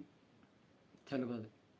కాబట్టి వాళ్లకు దేవుడని నిరూపించాలంటే ఏం చేయాలి?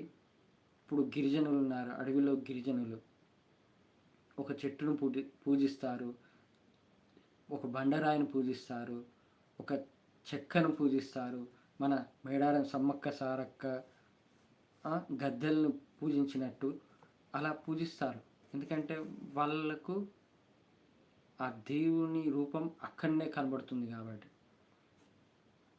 అది ఏంటంటే వాళ్ళ జీవించే విధానం, గిరిజనులు జీవించే విధానము, వాళ్ళు అడవిని నమ్ముకుంటారు కాబట్టి ఆ అడవిలో ఏవి రక్షిస్తున్నాయి వాళ్ళను? ఆ చెట్లు, పుట్టలు, అక్కడ లభించే ఫుడ్డు ఏదైనా, పండ్లైనా ఏదైనా, అక్కడ జంతువులైనా, అవన్నీ అడవినే వాళ్ళు ఒక దేవుడిచ్చిన ప్రసాదంగా అడవిని పూజిస్తారు. మరి అలాగే ఎక్కడో దేశంలో, ప్రపంచం మొత్తంలో ఎక్కడో అయినా ఏదో ఒక రకంగా అవతరిస్తాడు దేవుడు. వెంకటేశ్వర స్వామి ఇక్కడ అవతరించినట్టు అక్కడ వెంకటేశ్వర స్వామిగా అవతరించాలని రూల్ ఏం లేదు. అక్కడ ఇప్పుడు యేసుక్రీస్తు ఉన్నాడు, ఆ యేసుక్రీస్తు మానవ రూపంలో అవతరించాడు. అక్కడ ప్రజలను రక్షించడానికి, అక్కడ ధర్మంని కాపాడటానికి వాళ్ళ కోసం ఎన్నో శిల్వ ధరించి ఎంతో ఘోరమైన బాధల్ని భరించి, వాళ్ళు ఏమంటారంటే రక్తాన్ని చిందించాడు మా కోసం అని అంటారు. అది నిజమే. ఎందుకంటే వాళ్ళకు నమ్మకం కలగాలంటే, వాళ్ళకు వాళ్ళ దేవుడుగా మారాలంటే అక్కడ జరగాల్సింది అదే. అందుకే వాళ్ళు యేసుక్రీస్తుని దేవునిగా పూజిస్తున్నారు. ఇప్పుడు సాయిబాబా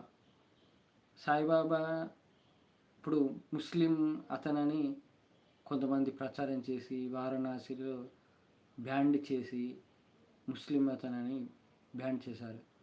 మరి షిరిడి సాయిబాబాను ఎంతోమంది పూజిస్తూనే ఉన్నారు మన హిందువులు. ఎందుకు? వాళ్ళ నమ్మకం ఏంటంటే వాళ్ళ పూర్వజన్మ వాసనను బట్టి ఒక్కొక్క మనిషికి ఒక్కొక్క దేవుడు దగ్గర అవుతాడు. ఒకరికి శివుడైతే, ఒకరికి అమ్మవారు, ఒకవారికి సాయిబాబా. అలా నమ్మకం వల్ల ఆయననే పూజిస్తారు. అది ఎవరు చెప్పినా వినరు. ఎందుకంటే దేవుడు అనే నమ్మకం, ఆ నమ్మకమే ప్రపంచంలో ఉన్న ప్రజల్ని ధర్మంగా నడిచేటట్టు చేస్తుంది. కాబట్టి సాయిబాబా అయినా, ముస్లిం అయినా కానీ ఆయన ధర్మం కోసము అవతరించాడు కాబట్టి ధర్మాన్ని రక్షించాడనే భావన, అలాగే ప్రజల్లో తనలోని దైవశక్తిని నిరూపించాడు కాబట్టి షిరిడి సాయిబాబాగా పేరుగాంచాడు. మరి నేను బుక్ చదివిన దాంట్లో ఆ వెంకటేశ్వర స్వామి స్వరూపమే సాయిబాబా అని అక్కడ ఒక బుక్లో ఉంది. ఇక్కడ ఏంటంటే ఈ ప్రపంచంలో ఏ దేవుడైనా పూజించేవారు మానవ రూపంగా పుట్టి ఎవరైతే పూజింపబడతారో ఈ కలియుగంలో అందరూ వెంకటేశ్వర స్వామి స్వరూపాలే. మెయిన్ ఎగ్జాంపుల్ ఏంటంటే శ్రీరాముడు మనిషిగానే పుట్టాడు, శ్రీకృష్ణ పరమాత్మ మనిషిగానే పుట్టాడు, ప్రహ్లాదుడు మనిషిగానే పుట్టాడు. వాళ్ళు ఎలా మనిషిగా జీవించి దేవుళ్ళుగా మారారో మనం కూడా మనిషిగా జీవించి శ్రీరాముడిలాగా, శ్రీకృష్ణ పరమాత్మలాగా జీవిస్తూ ఆ ఏడుకొండల వెంకటేశ్వర స్వామికి శరణు వేడి మోక్షంని పొందాలి. ఇదే కలియుగ ధర్మము, కలియుగంలో చేయాల్సిన సనాతన ధర్మం. సనాతన ధర్మం అంటే జై శ్రీరామ్, జై శ్రీకృష్ణ అనడం కాదు. ద్వాపర యుగం, త్రేతాయుగం, కృతయుగం, ఈ 3 యుగాలు కలిపితేనే ఆ 3 యుగాల్లో మనం తెలుసుకున్నది, వాళ్ళు నేర్పించింది తెలుసుకొని మారి మనం వాళ్ళలాగా మారితేనే నువ్వు సనాతన ధర్మాన్ని పాటిస్తున్నట్టు. ఎవరెవరో సనాతన ధర్మాన్ని అడ్డమైన మాటలతో వాళ్ళ స్వార్థం కోసం మాట్లాడుతున్నారే, వాళ్ళ మాటలు నమ్మకండి. ముసుగు వేసుకున్న వాళ్ళ మాటలు అస్సలు నమ్మకండి. వాళ్ళని ప్రశ్నించే రోజు కూడా వస్తుంది. ఆ వెంకటేశ్వర స్వామి ఖచ్చితంగా తీసుకొస్తాడు. ఇక ఆ పరమాత్మ ఏదో ఒక రూపంలో ఏదో ఒక రకంగా అవతరిస్తాడు. ఎవరైతే ఈ మానవ జన్మని ధర్మంగా, న్యాయంగా, భగవద్గీత ప్రకారం ఎవరైతే నియమాలతో పాటిస్తూ నడుస్తారో వారికి పునర్జన్మ అనేది ఉండదు. వారి ఇష్టదైవంలో ఐక్యమవుతారు. ఇప్పుడు శివుని పూజిస్తారు, అమ్మని వారిని పూజిస్తారు, గణేశుని పూజిస్తారు, అయ్యప్ప స్వామిని పూజిస్తారు, కుమారస్వామిని పూజిస్తారు, సాయిబాబాని పూజిస్తారు, దత్తాత్రేయుని పూజిస్తారు, ఇంకా పూరి జగన్నాథ్ని పూజిస్తారు. చాలామంది ఒక్కొక్క రకంగా ఉంటారు. కానీ ప్రపంచ ప్రజలు తెలుసుకోవాల్సింది ఏంటంటే కలియుగ దైవం వెంకటేశ్వర స్వామి. ఆ వెంకటేశ్వర స్వామిని మీరు మీ దేవుళ్ళను పూజించుకోండి, వద్దనట్లేదు. కానీ వాస్తవం నిజం తెలుసుకొని ఈ కలియుగ దైవం వెంకటేశ్వర స్వామిని శరణు వేడితే మనకు మోక్ష ప్రదానం కలుగుతుంది అనేది తెలుసుకోవాలి. ఎందుకంటే యూనివర్స్ నడిపించే ఆ జగన్మాత ఈ కలియుగానికి బాధ్యతని ఇచ్చింది ఆ వెంకటేశ్వర స్వామికే. ఆ వెంకటేశ్వర స్వామినే శరణు వేడితేనే మోక్షం పొందుతారు. భగవద్గీతలోనే ముందు చెప్తాడు శ్రీకృష్ణ పరమాత్మ. ఎవరైతే నన్ను డైరెక్ట్గా శరణు వేడుతారో వారిని నేను నాలో ఐక్యం చేసుకుంటాను. ఏ దేవతలను పూజించినా స్మరించినా వాళ్ళు స్వర్గప్రాప్తే పొందుతారు కానీ మోక్షప్రాప్తి పొందలేరు అనేది భగవద్గీతలో చెప్పాడు శ్రీకృష్ణ పరమాత్మ. ఇదే కలియుగానికి వర్తిస్తుంది. కలియుగంలో వెంకటేశ్వర స్వామిని పూజిస్తేనే మోక్షాన్ని పొందుతాము. అందుకే ఆయన ఈ చెయ్యి చూపిస్తాడు. తెలుసుకోండి ప్రజలారా. మనము ధర్మంగా, నీతిగా, భగవద్గీత ప్రకారం నడిస్తే ఖచ్చితంగా మోక్షం పొందుతాము. నేను అలా ఉన్నాను కాబట్టి ఆ వెంకటేశ్వర స్వామి అనుగ్రహం పొందాను. అలా అలిపిరి మెట్ల మీద ఆ వెంకటేశ్వర స్వామి ముసలమ్మ రూపంలో వచ్చి నన్ను ఆశీర్వదించడం జరిగింది. గోవింద గోవింద. కర్మ, అకర్మ, వికర్మల గురించి ముందు తెలుసుకుంటాము. తన పనిని చేసుకుంటూ ప్రతిఫలం ఆశించకుండా చేస్తారో వారు పండితులు అవుతారు. మనము దైవకార్యంగా చేయాలి.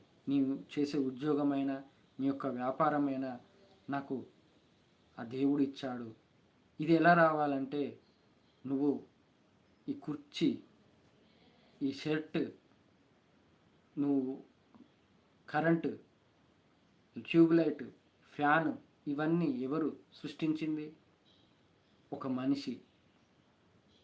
మనిషి రూపంలో వచ్చి, ఆ దేవుడు మనిషి రూపంలో వచ్చి అతనికి ఆలోచన తెప్పించి జ్ఞానాన్ని ఇచ్చి కరెంటును పుట్టియడము, కరెంటును సృష్టించాడు, ఈ కుర్చీని సృష్టించాడు, షర్ట్ను సృష్టించాడు, అలాగే ఫ్యాన్ని, ట్యూబ్లైట్ని సృష్టించాడు. నువ్వు వాడే కార్ అయినా, బైక్ అయినా ఒక మనిషి సృష్టించిందే. అంటే అర్థం ఏంటి? ఇవన్నీ నావి కాదు, భగవంతుడు సృష్టించినవి. ఈ భగవంతుడు సృష్టించిన దాంట్లో నేను జీవిస్తున్నాను. ఆఖరికి నీ శరీరం కూడా భగవంతుడు సృష్టించిందే అని భావనతో ఉన్నప్పుడే నువ్వు దీని ప్రకారం తెలుసుకుంటావు. ఏమని? దైవకార్యంగా భావిస్తూ నీ పని నువ్వు చేసుకుంటావు. అర్థం. మనము ఎప్పుడు ప్రతిఫలం ఆశించకూడదు.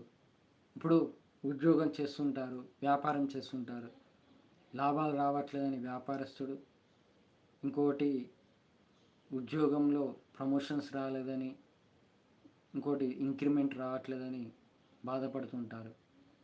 కానీ వాళ్ళు చేయాల్సింది ఏంటి? మెయిన్ భగవద్గీత ప్రకారం నడుస్తూ ధర్మంగా నీతిగా జీవిస్తూ ఉంటే దేవుడు పరీక్షిస్తూ ఉంటాడు. నువ్వు నిజమైన దైవభక్తుడిగా ఉన్నావా అని తెలుసుకుంటాడు. నీకు నువ్వు నిరూపించుకున్నాక నిజమైన దైవభక్తుడిగా, నేను అసలు కలియుగ అన్నమయ్య ఛానల్ పెట్టడమే కారణం, నన్ను నేను నిజమైన దైవభక్తుడిగా మార్చుకోవాలి, వీళ్ళని మార్చాలి, ప్రపంచ ప్రజలను తెలుసుకోవాలి. కలియుగ అన్నమయ్య ఛానల్ పేరు పెట్టడమే కారణం ఏంటంటే మా ఆవిడ అంటది, నువ్వు కలియుగ అన్నమయ్యవు అని అంటది. కానీ నేను అప్పుడు నేనంత వెంకటేశ్వర స్వామి భక్తుడిగా ఉన్నాను, కానీ నేను అంత గ్రహించలేదు. కానీ ఇప్పుడు నేను పొందిన జ్ఞానాన్ని ప్రకారం అంతా ఆయన కోసమే చేస్తున్నాను. కాబట్టి అందుకే కలియుగ అన్నమయ్య ఛానల్ పెట్టడం జరిగింది. కలియుగ అన్నమయ్యగా మారి ఆ ప్రపంచ ప్రజలను గోవిందా గోవిందా అనేటట్టు ఆయనకు శరణు వేడేటట్టు చేయడమే నా బాధ్యత. ఇది నా జన్మకిచ్చిన బాధ్యత ఆ వెంకటేశ్వర స్వామి. మరి అందుకే మనము ఏది ప్రతిఫలం ఆశించకూడదు. అంతా మనం నిమిత్త మాత్రులం, నీవే నడిపిస్తున్నావనే భావనతో ఉండాలి. ఆయన టైము వచ్చేదాకా మనం టైం ఇస్తాడు, మనల్ని పరీక్షిస్తాడు. ఓపిక ఉందా, సహనం ఉందా అనేది టెస్ట్ చేస్తాడు. ఆ టెస్ట్ కంప్లీట్ అయితే నీకు కావాల్సింది నీకు అన్నీ ఇస్తాడు. నాకు కావాల్సింది అన్నీ ఇస్తున్నాడు. ఎందుకంటే నేను ఏది బాధపడ్డా అది ఖచ్చితంగా ఆ బాధను తీసేయడానికి ఏదైనా చేస్తాడు. అలా జరిగాయి మిరాకిల్స్ నా బాధ తీసేయడానికి. ఇది 100% కరెక్ట్ కాబట్టి చెబుతున్నాను, నిజం. ఇక నాది అనే మాట రాకుండా మనస్సును, ఇంద్రియాలను నిగ్రహించుకొని ఉన్నవారు వాళ్ళ పనిలో ఎలాంటి పాపం అంటుకోదు. అవును, మన పని దైవకార్యంగా చేస్తే పాపం ఎట్లా అంటుకుంటుంది? అన్నం తింటాము, దేవుణ్ణి ప్రార్థిస్తూ తింటాము, ఒకసారి తలుచుకొనైనా తింటాము. అలాగే మన పని ఏదైనా ఉద్యోగమైనా వ్యాపారమైన దైవకార్యంగా చేస్తే ఖచ్చితంగా మనకి ఏ పాపం అంటదు. ఉన్న దాంట్లో సంతోషంగా అసూయ అనేది లేకుండా గెలుపు ఓటమిలను సమానంగా చూస్తూ వారు దైవ మార్గంలో ఉంటారు. మనము ఎంత సంపాదించాము అనేది కాకుండా సంపాదించిన దాంట్లో సంతోషంగా ఉన్నామా అనేది నేర్చుకోవాలి. ఒకరిని చూసి వాడు సంపాదిస్తున్నాడు అనే అతనికి పోటీగా మనం పోతే అది మనము తక్కువ అంచనా వేసుకున్నట్టు. అలాగే మనము ఉరికి మూతిపళ్ళు రాలగొట్టుకున్నట్టు అవుతుంది. అందుకే అసూయ అనేది లేకుండా, అలాగే మనలో గెలుపు ఓటమైన, సుఖమైన దుఃఖమైన సమానంగా చూస్తూ వెళ్తూ అప్పుడు మనము దైవ మార్గంలో వెళ్తున్నట్టు అర్థం. మన పనిని దైవకార్యంగా దైవానికి సమర్పించినట్టు భావించాలి. ఇప్పుడు నేను ఈరోజు ఉద్యోగంలో ఒక పని చేశాను, ఆ పని కంప్లీట్ చేశాను. ఆ కంప్లీట్ అయిందంటే నేను ఆ దేవునికి సమర్పించాను, నా పని నేను నిర్వహించాను అనే అర్థం. అలా అనుకోవాలి. ఇక వీరు సులభంగా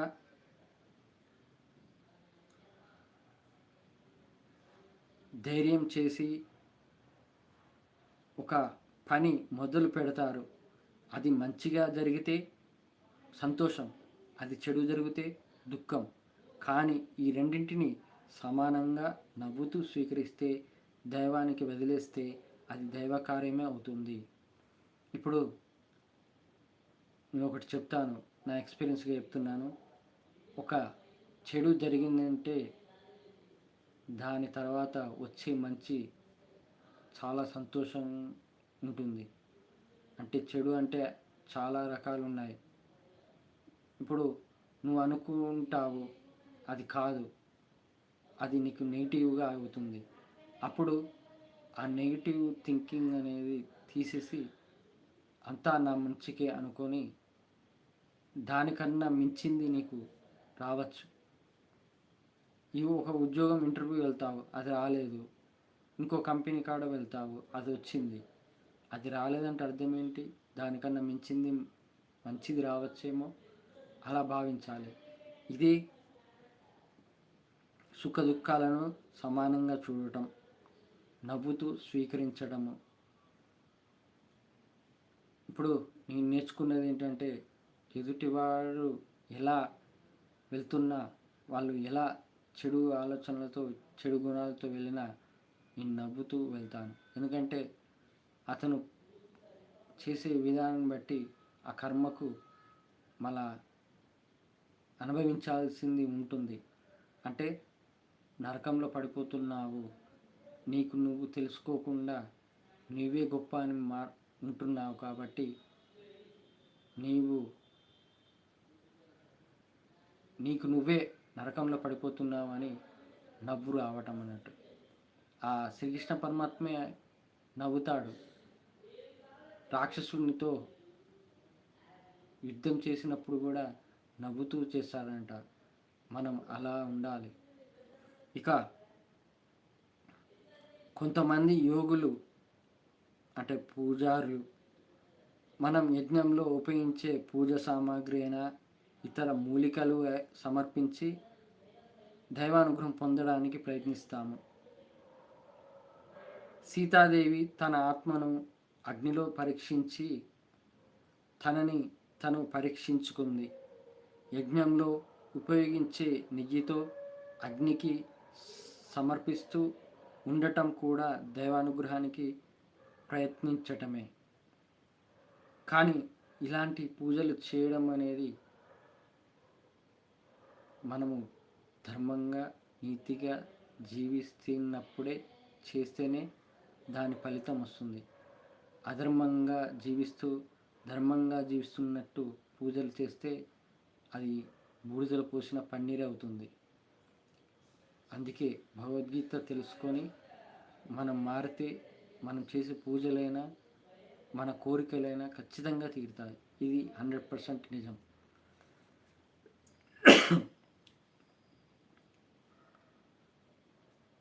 ఇప్పుడు నేను చెబుతాను, చిన్నప్పటి నుంచి పూజారి కులంలో ఉన్నా కానీ నేను చిన్నప్పటి నుంచి ఎప్పుడు పూజారిగా చేయలేదు. కానీ ఎప్పుడైతే తిరుమల గర్భగుడి ఆత్మదర్శనం కలిగిందో ఆ తర్వాతనే నాకు మంత్రాలు చదవటము, ఇంట్రెస్ట్ రావటము. మొట్టమొదటగా ఏ పూజ అయినా మొదలు పెట్టాల్సింది గణపతి పూజ. నేను నా జీవితంలో మొట్టమొదటిగా పూజారిగా చేసిన పూజ వినాయక చవితి పూజలు, ఆ గణేశుని అనుగ్రహంతో. అందుకే మనం ఉండే విధానం బట్టి ఆ దేవుళ్ళు మనల్ని సహకరిస్తారు, మనకి సహాయపడతారు. ఇక ఇంద్రియ నిగ్రహించుకొని ఇంద్రియాలను తమ పనిని తను చేసుకోవటం కూడా దైవానుగ్రహం ప్రయత్నించడమే అవుతుంది.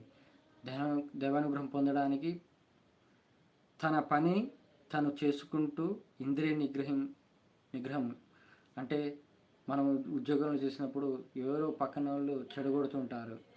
ఏదో ఒక పనిని మన మీద అసూయతో ఈర్ష్యతో వీన్ని ఎలాగైనా తొక్కేయాలనే ఆలోచనతో చేస్తారే, అలాంటిదైనా మనము ఇంద్రియాలను నిగ్రహించుకోవాలి.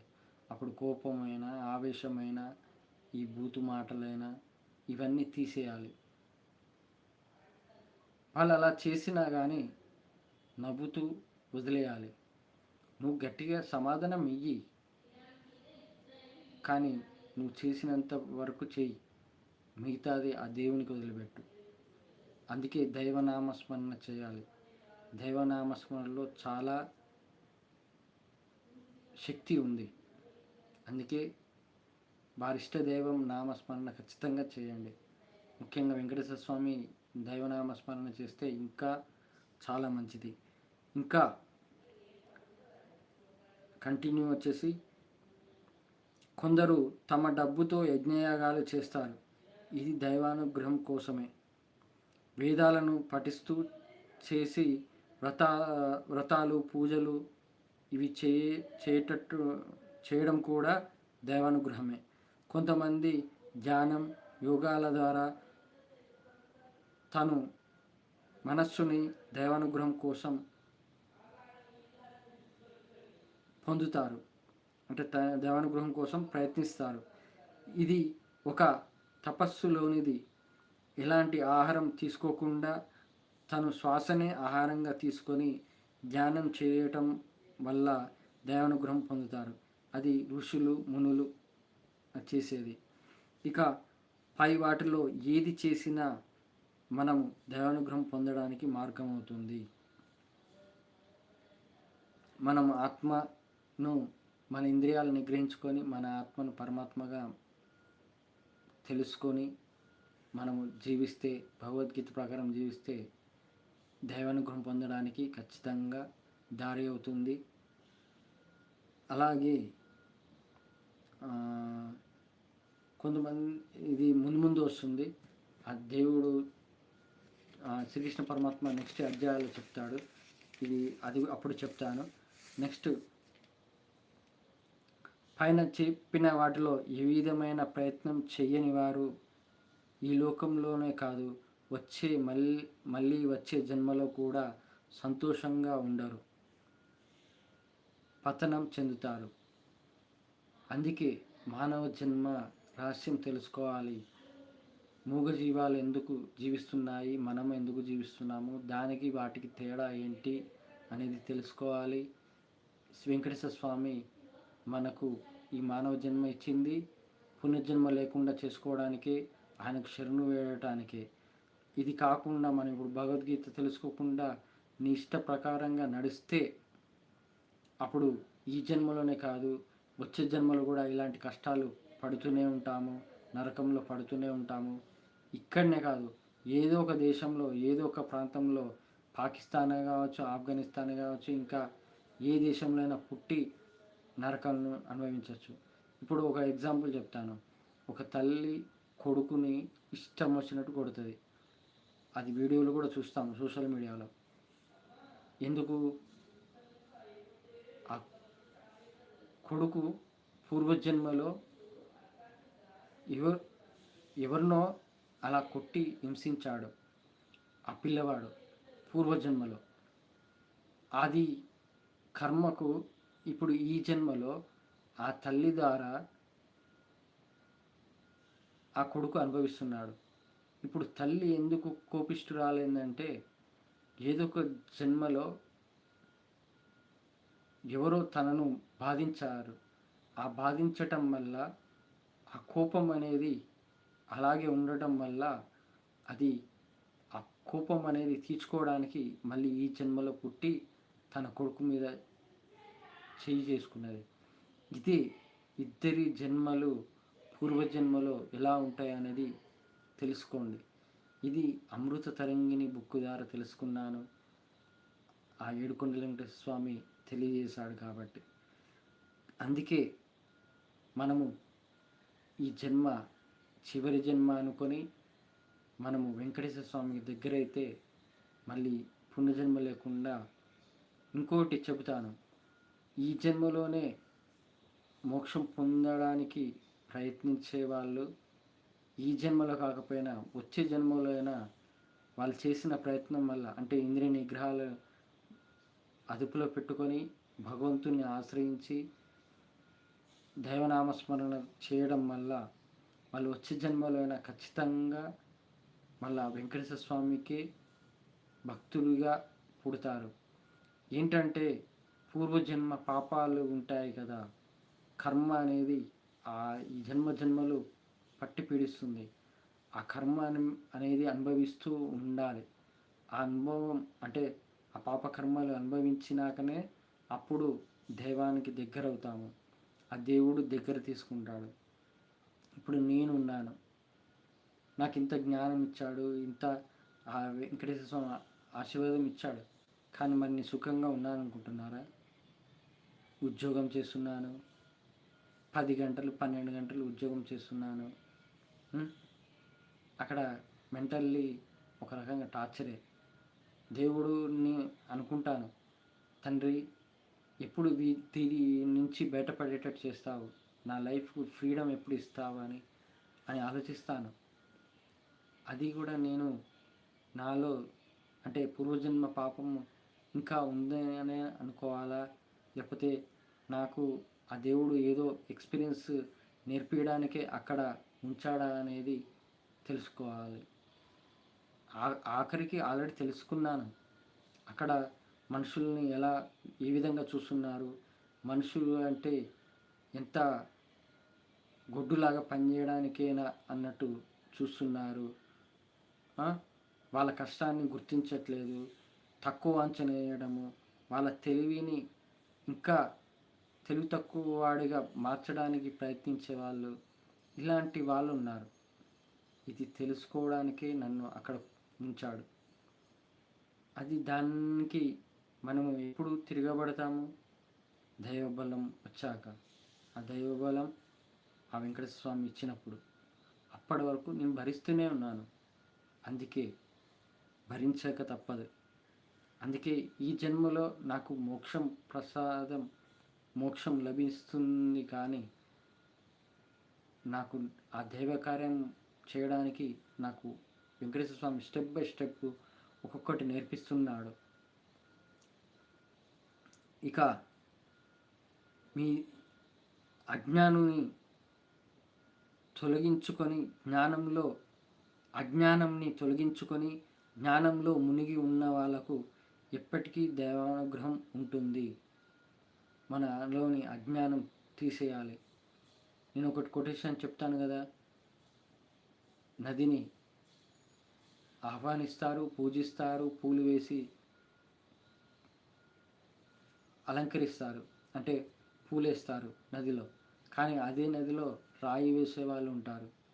ఆ పూలలాగా మనం మంచి గుణాలు, మంచి అలవాట్లు, మంచి ఆలోచనలతో ఉంటే మనం దైవానుగ్రహం దగ్గర అవుతాము. అంటే ఆ నది సముద్రంలో ఎలా కలుస్తుందో ఆ నది మార్గమే దైవ మార్గం, ఆ సముద్రమే పరమాత్మ అని భావించి ఆ పూల వలె మనము మారితే ఖచ్చితంగా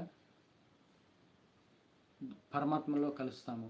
అదే రాయిలాగా చెడు గుణాలు, చెడు ఆలోచనలు, చెడు అలవాట్లు ఉంటే మనం ఆ రాయి నీటిలో మునిగినట్టు అక్కడనే ఉంటుంది రాయి, మనం కూడా అక్కడనే ఉంటాము. ఇది తెలుసుకోవాలి. ఇక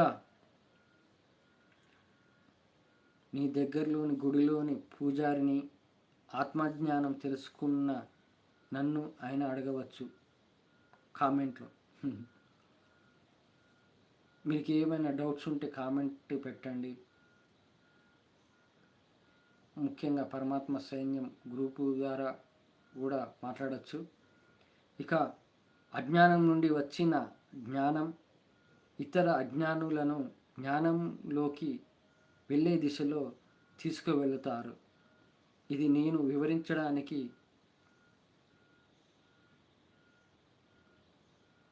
మీకోసం ఉన్నాను.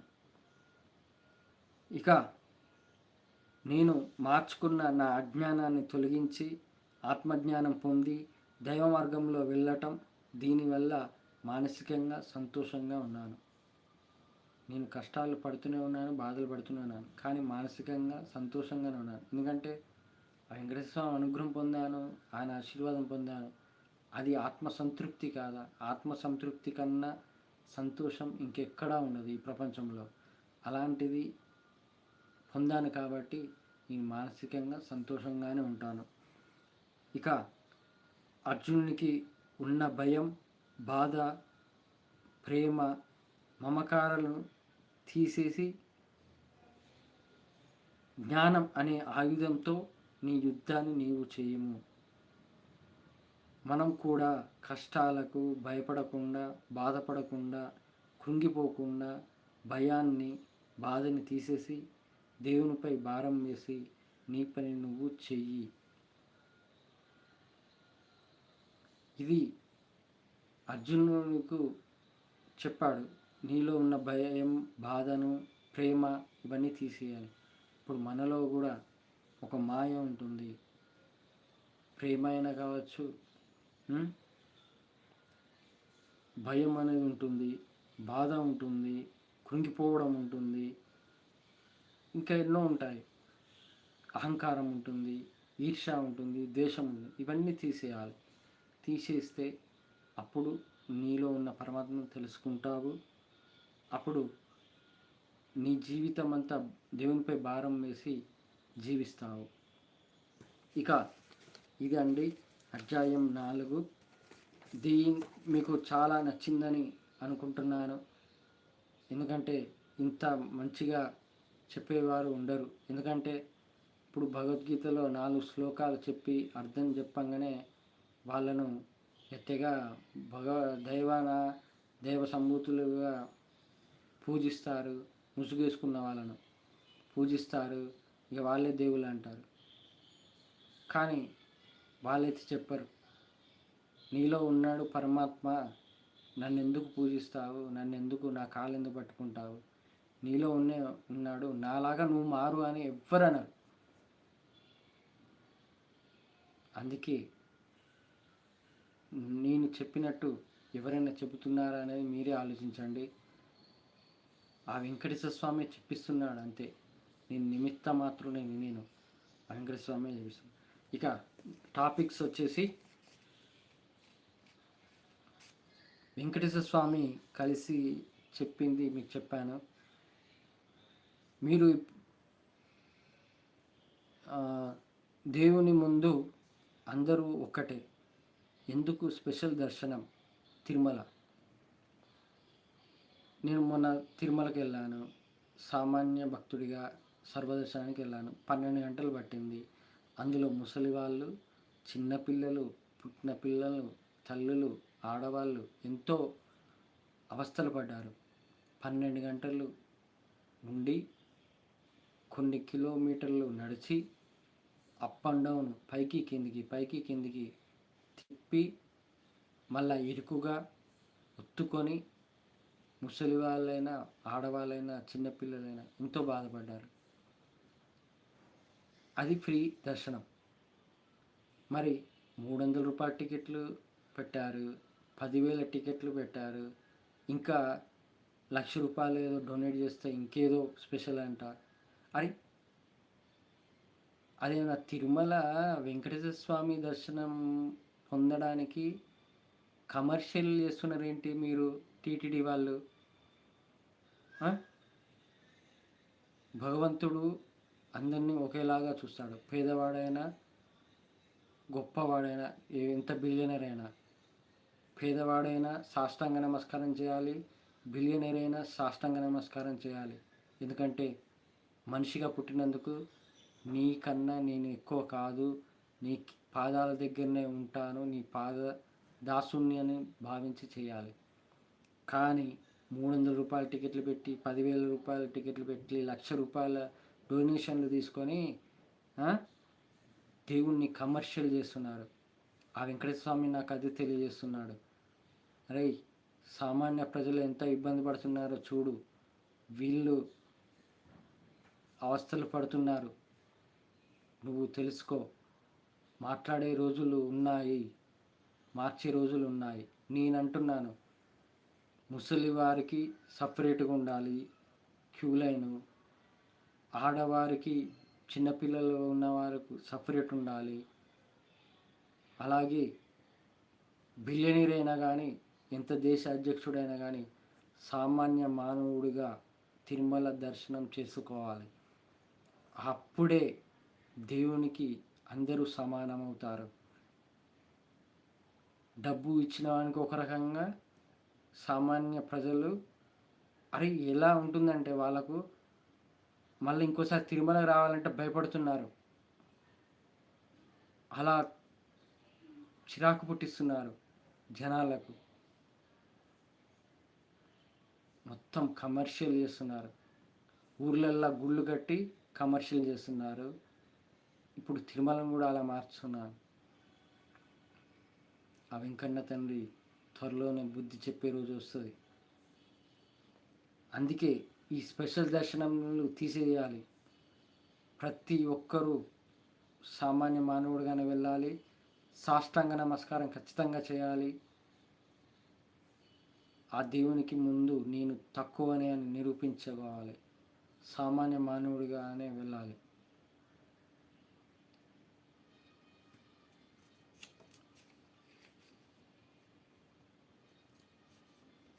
నెక్స్ట్ వచ్చేసి ముసలివారు జ్ఞానం తెలుసుకోరు. ఏంటంటే ఇప్పుడు ఒక మాయ ఉంది కదా, పిల్లల్ని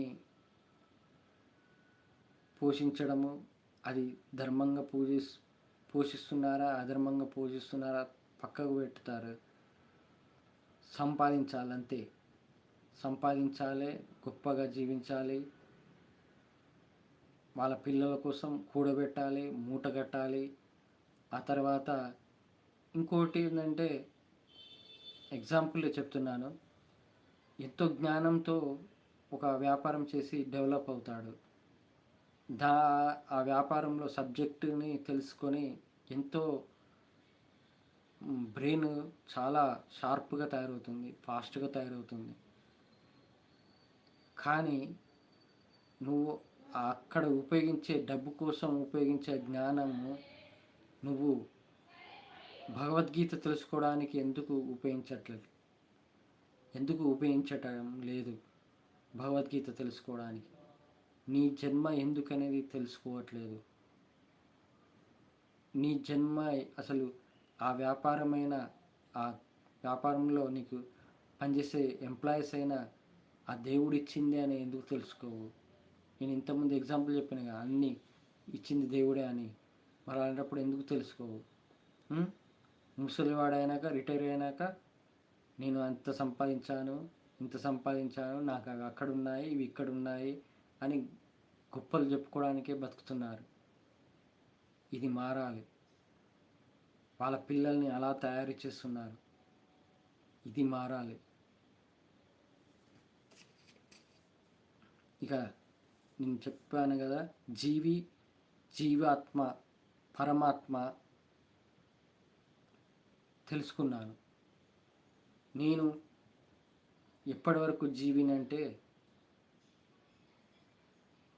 నా భార్య పిల్లల కోసం కూడబెట్టాలి, సంపాదించాలి, డబ్బు మూటగట్టాలి, కారు బంగ్లా సంపాదించాలి అని ఎప్పటివరకు అనుకున్నానో అప్పుడు జీవినే. ఎందుకంటే మూగజీవులు కూడా వాటి పిల్లల కోసం ఎక్కడనో ఆహారం తెచ్చి పెడతాయి, మళ్ళీ తర్వాత వాటిని వదిలేస్తాయి. ఇక్కడ కూడా మనిషిగా జీవిగా పుట్టినందుకు అలా బతుకుతున్నారు ప్రపంచ ప్రజలందరూ. జీవాత్మ అని ఎప్పుడు తెలుసుకున్నాను నేను? నాలో ఆత్మ ఉంది, నా జీవంలో ఆత్మ ఉందని తెలుసుకున్నాను కాబట్టి జీవాత్మగా మారాను. అది ఎప్పుడు? ఆ వెంకటేశ్వర స్వామి ఆత్మదర్శనం ద్వారా, గర్భగుడిలో జరిగిన ఆత్మదర్శనం ద్వారా. ఇప్పుడు నాలో పరమాత్మ ఉన్నాడని తెలుసుకున్నాను. అంటే భగవద్గీత ప్రకారం నీ నిమిత్త మాత్రుడిని, అంతా ఆయనే నడిపిస్తున్నాడు అనే భావన వచ్చింది కాబట్టి నాలో పరమాత్మ ఉన్నాడని తెలుసుకున్నాను. అలాగే నాకు అంతా మంచి జరుగుతుంది కాబట్టి, నా బాధలన్నీ తొలగించేస్తున్నాడు కాబట్టి అంతా పరమాత్మ అని తెలుసుకున్నాను. మరి మీరు ఎప్పుడు తెలుసుకుంటారు? ఎప్పుడు మీరు జీవి నుంచి జీవాత్మగా జీవాత్మ నుండి పరమాత్మగా ఎప్పుడు మారుతారు? అది తెలుసుకోవాలి. అది తెలుసుకుంటేనే ఆ వెంకటేశ్వర స్వామికి ఇష్టంగా దగ్గరవుతారు. ఆయన మీకోసం వస్తాడు ఖచ్చితంగా. గరికపాటి గారా చాగంటి గారా చెప్పారు, సారీ, చిన్నజీయ స్వామి చెప్పాడు, దేవతలు మనుషులపై ఆధారపడతారు. మనుషులు ఎవరైతే ధర్మంగా జీవిస్తారో వారి కోసం ఎదురు చూస్తారు. వాళ్ళను ధర్మంగా పనులు చేయించుకోవడానికి వాళ్ళే దిగి లోకాలు దిగి భూమిపై అతని కోసం వస్తారు అని అన్నాడు. అందుకే ఆ వెంకటేశ్వర మన కోసం రావాలంటే మనం జీవి నుంచి జీవాత్మగా, జీవాత్మ నుంచి పరమాత్మగా మారాలి అని తెలుసుకోండి.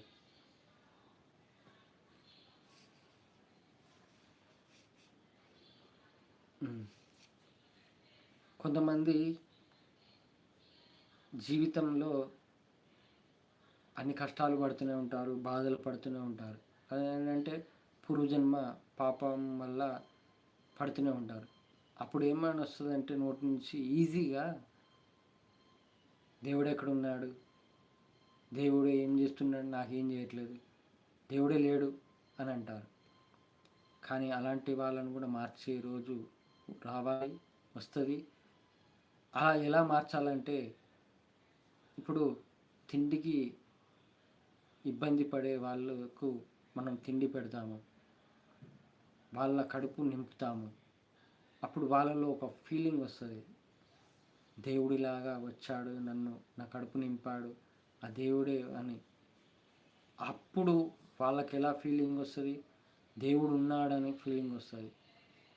అలా వాళ్ళకు దేవుడు ఉన్నాడని నిరూపించాలి. అంటే వాళ్ళ ఉన్న కష్టాలను, బాధల్ని, ఏమి బాధపడుతున్నారో, ఏ కష్టాలు ఉన్నాయో వాళ్ళు వాటి నుంచి బయటపడేయాలి.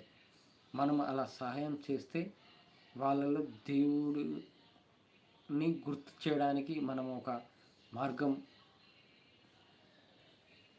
తీసుకున్నట్టు. కాబట్టి దేవుడు లేడు అనేవాడిని కూడా దేవుడు ఉన్నాడు అనిపించే రోజు రావాలి, అలా తేవాలి.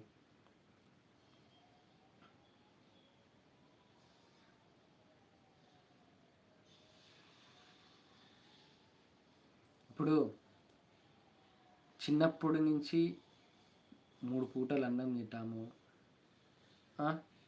పెద్దగా అయ్యాక అది ముసలివాడి అయ్యాక అది 3 పూటలు అన్నం. మరి చిన్నప్పుడు తినే 3 పూటలు అన్నమే, చివరికి ముసలితనంలో తినేది 3 పూటలు అన్నమే. మరి ఈ మధ్యలో ఎందుకు కోరికలు, ఆశలు, అహంకారము, ఈర్ష, ద్వేషము, కోపము, బాధ, ఇవన్నీ ఎందుకు? ఇవన్నీ తీసేయండి. 3 పూటలు అన్నం తినడానికి ఇవన్నీ ఎందుకు? భగవద్గీత ప్రకారమే చెబుతున్నాను. అవి ఉండటం వల్లనే లోకంలో పరమాత్మను తెలుసుకోలేకపోతున్నారు. వృద్ధాశ్రమాలు గారాభంగా పెంచి, పిల్లల్ని పెంచి, వాళ్ళ కోసం కష్టపడి చివరికి వృద్ధాశ్రమాన్ని పడేస్తే అక్కడ కూడా 3 పూటలు అన్నమే. ఒకవేళ డబ్బు సంపాదించి మూటగట్టి అన్నీ పెడితే చివరికి వాళ్ళ పిల్లల్ని 3 పూటలు అన్నం పెట్టరా నాయన అని అడిగే రోజులు కూడా ఉన్నాయి. మరి దానికోసమే ఇంతగానము కష్టపడి గాడిద చాకిరీ చేసి నానా అవస్థలు పడి ఆరోగ్యాన్ని పాడు చేసుకొని ఆ 3 పూటల అన్నం కోసమేనా? మారండి. ఆ 3 పూటల అన్నం దేవుడు ఏమన్నాడంటే, నువ్వు 3 పూటలు అన్నం తిను, నన్ను స్మరించు, నాకు దగ్గరగా. అంతేగాని ఈ గొప్పలు, ఆస్తులు, డబ్బు ఇవన్నీ అశాశ్వతం అని తెలుసుకోండి అని అంటున్నాడు.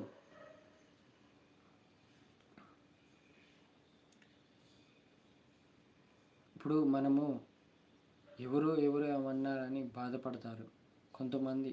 భగవద్గీత గురించి తెలియని వాళ్ళు అవి వాళ్ళు అలా అన్నారు, నేనేం చేసినా అని బాధపడుతుంటారు. వాళ్ళకు తెలియంది ఏంటంటే భగవద్గీత అంటే నీలోని బాధను తీసేస్తుంది. బాధను ఎలా తట్టుకోవాలి, ఆ బాధని నవ్వుతూ ఎలా స్వీకరించాలనేది భగవద్గీత నేర్పుతుంది.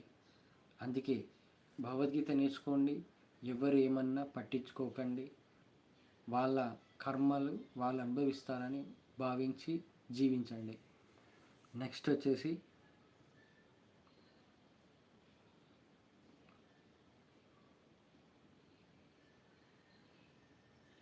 ఋషులు పూర్వము వాళ్ళ సంసార జీవితాన్ని కొనసాగించేది, కానీ దైవానుగ్రహం పొందడానికి తపస్సు చేసేది, సాధన చేసేది. అంటే దైవానుగ్రహం పొందడానికి తపస్సు ద్వారా సాధన చేసేది.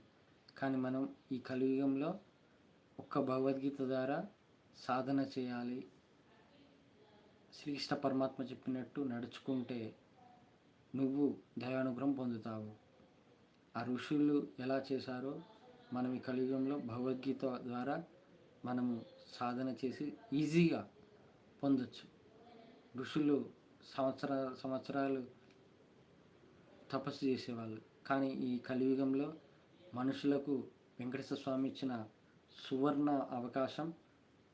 భగవద్గీత ఒక్కటి తెలుసుకుంటే చాలు, భగవద్గీత ప్రకారం నడిస్తే చాలు, అప్పుడు ఖచ్చితంగా దైవానుగ్రహం పొందుతారు. ఇది నా అనుభవ ప్రకారం చెబుతున్నాను. నెక్స్ట్, ఇప్పుడు ఇంతకుముందు చెప్పాను, కొంతమంది అధర్మాన్ని అణిచివేయడానికి ధైర్యంగా పోరాడతారు, ఎదురు తిరుగుతారు, కానీ వాళ్ళలో దైవబలం లేకుండా ఉండడం వల్ల వాళ్ళు చివరికి ఆ అధర్మానికి బలి అవుతారు. మరి అలాంటి అధర్మానికి మనం బలి కాకుండా ఉండాలంటే మనలో దైవబలం ఉండాలి, దైవబలం రావాలి. అలా దైవానుగ్రహంతో మనము దైవబలం పొందుతాము. ఇది ఇక ఈరోజు అండి ఈ టాపిక్స్. నెక్స్ట్ వీక్ కలియుగ భగవద్గీత అధ్యాయం 5. ఇప్పుడు మీరు 4 అధ్యాయాలు అయిపోయాయి. మీరు ఎంత వివరించి చెప్పానో మీకు ఉండొచ్చు. అలాగే వీడియోలు చూడండి, రిపీటెడ్గా మీరు తెలుసుకోగలుగుతారు. అలాగే వాట్సాప్ ట్రాన్స్లేషన్స్ కూడా వీడియోలు ఉన్నాయి, షార్ట్ వీడియోలు. మీకు ప్లేలిస్ట్లో చూడండి, ప్లేలిస్ట్లో కలియుగ భగవద్గీత అధ్యాయములని, నిజమైన దైవభక్తికి దగ్గర అవ్వడానికి వెంకటేశ్వర స్వామి అనుభవములు, ఇలాంటి ప్లేలిస్ట్ ఉంది. ఆ ప్లేలిస్ట్ ద్వారా మీకు అన్ని వీడియోలు ఒకే దగ్గర చూడొచ్చు. ఆ ప్లేలిస్ట్ ద్వారా మీరు కలియుగ భగవద్గీతను మళ్ళీ ఒకసారి వినండి. నేను వీడియో తీశాను, లాంగ్ వీడియో, ఆ లాంగ్ వీడియో వినండి. ఇక మొత్తానికైతే ఆ ఏడుకొండల వెంకటేశ్వర స్వామి ఆశీర్వాదం పొందాను. అది కూడా ఆయనను ముట్టుకొని ఆయనను ఆశీర్వాదం పొందడం వల్ల నేను ఇంకా ఎంతో బలంగా, ధైర్యంగా జీవితాన్ని కొనసాగిస్తున్నాను. ఆ ఏడుకొండల వెంకటేశ్వర స్వామి ఖచ్చితంగా నాకు తోడున్నాడు. ఎందుకంటే ఆయన కోసం నేను చేసే దైవ కార్యం, ఆయన కోసం నేను చేసే బాధ్యత ప్రపంచ ప్రజలను గోవిందా గోవిందా అనేటట్టు చేయాలి. అది నా బాధ్యత. కాబట్టి ఖచ్చితంగా ఆయన తోడు ఉంటాడని కోరుకుంటున్నాను. తోడు ఉంటాడు ఖచ్చితంగా, అంతే ఇక దాంట్లో నో డౌట్. ఇక ఇప్పుడు షార్ట్ వీడియోస్ పెడుతున్నాను. భగవద్గీత వెంకటేశ్వర స్వామికి దగ్గర అవ్వాలంటే ఎలా, ఏ నియమాలు పాటిస్తే ఎలా అనేది పెట్టాను. అలాగే భగవద్గీతలోని కొన్ని పాయింట్స్ నా అనుభవ ప్రకారము నేను ఆలోచించి వివరించి పెట్టాను.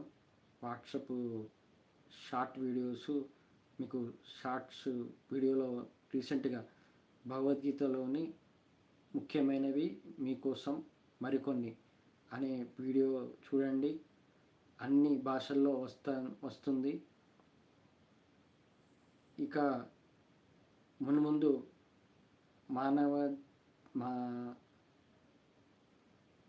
ప్రతి మనిషిలో పరమాత్మ ఉన్నాడు అనేది ఇప్పుడు నేను ఇంతకుముందు చెప్పాను కదా, క్రియేట్ చేసిందంతా ఆయన అని.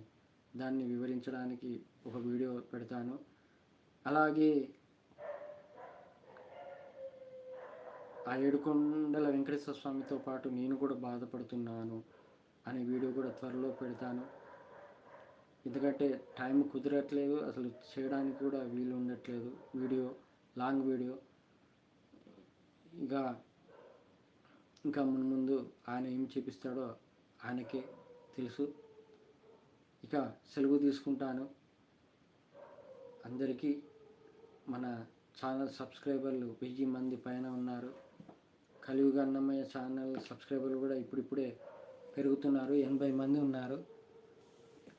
ఇక మీకు ఆ వెంకటేశ్వర స్వామి అనుగ్రహం పొందాలని, భగవద్గీత ప్రకారం నడవాలని కోరుకుంటున్నాను. ఆ వెంకటేశ్వర స్వామి తోడుంటే మనం జీవితాన్ని సునాయాసంగా నడపచ్చు. ఆ వెంకటేశ్వర స్వామి తోడుంటే చాలు.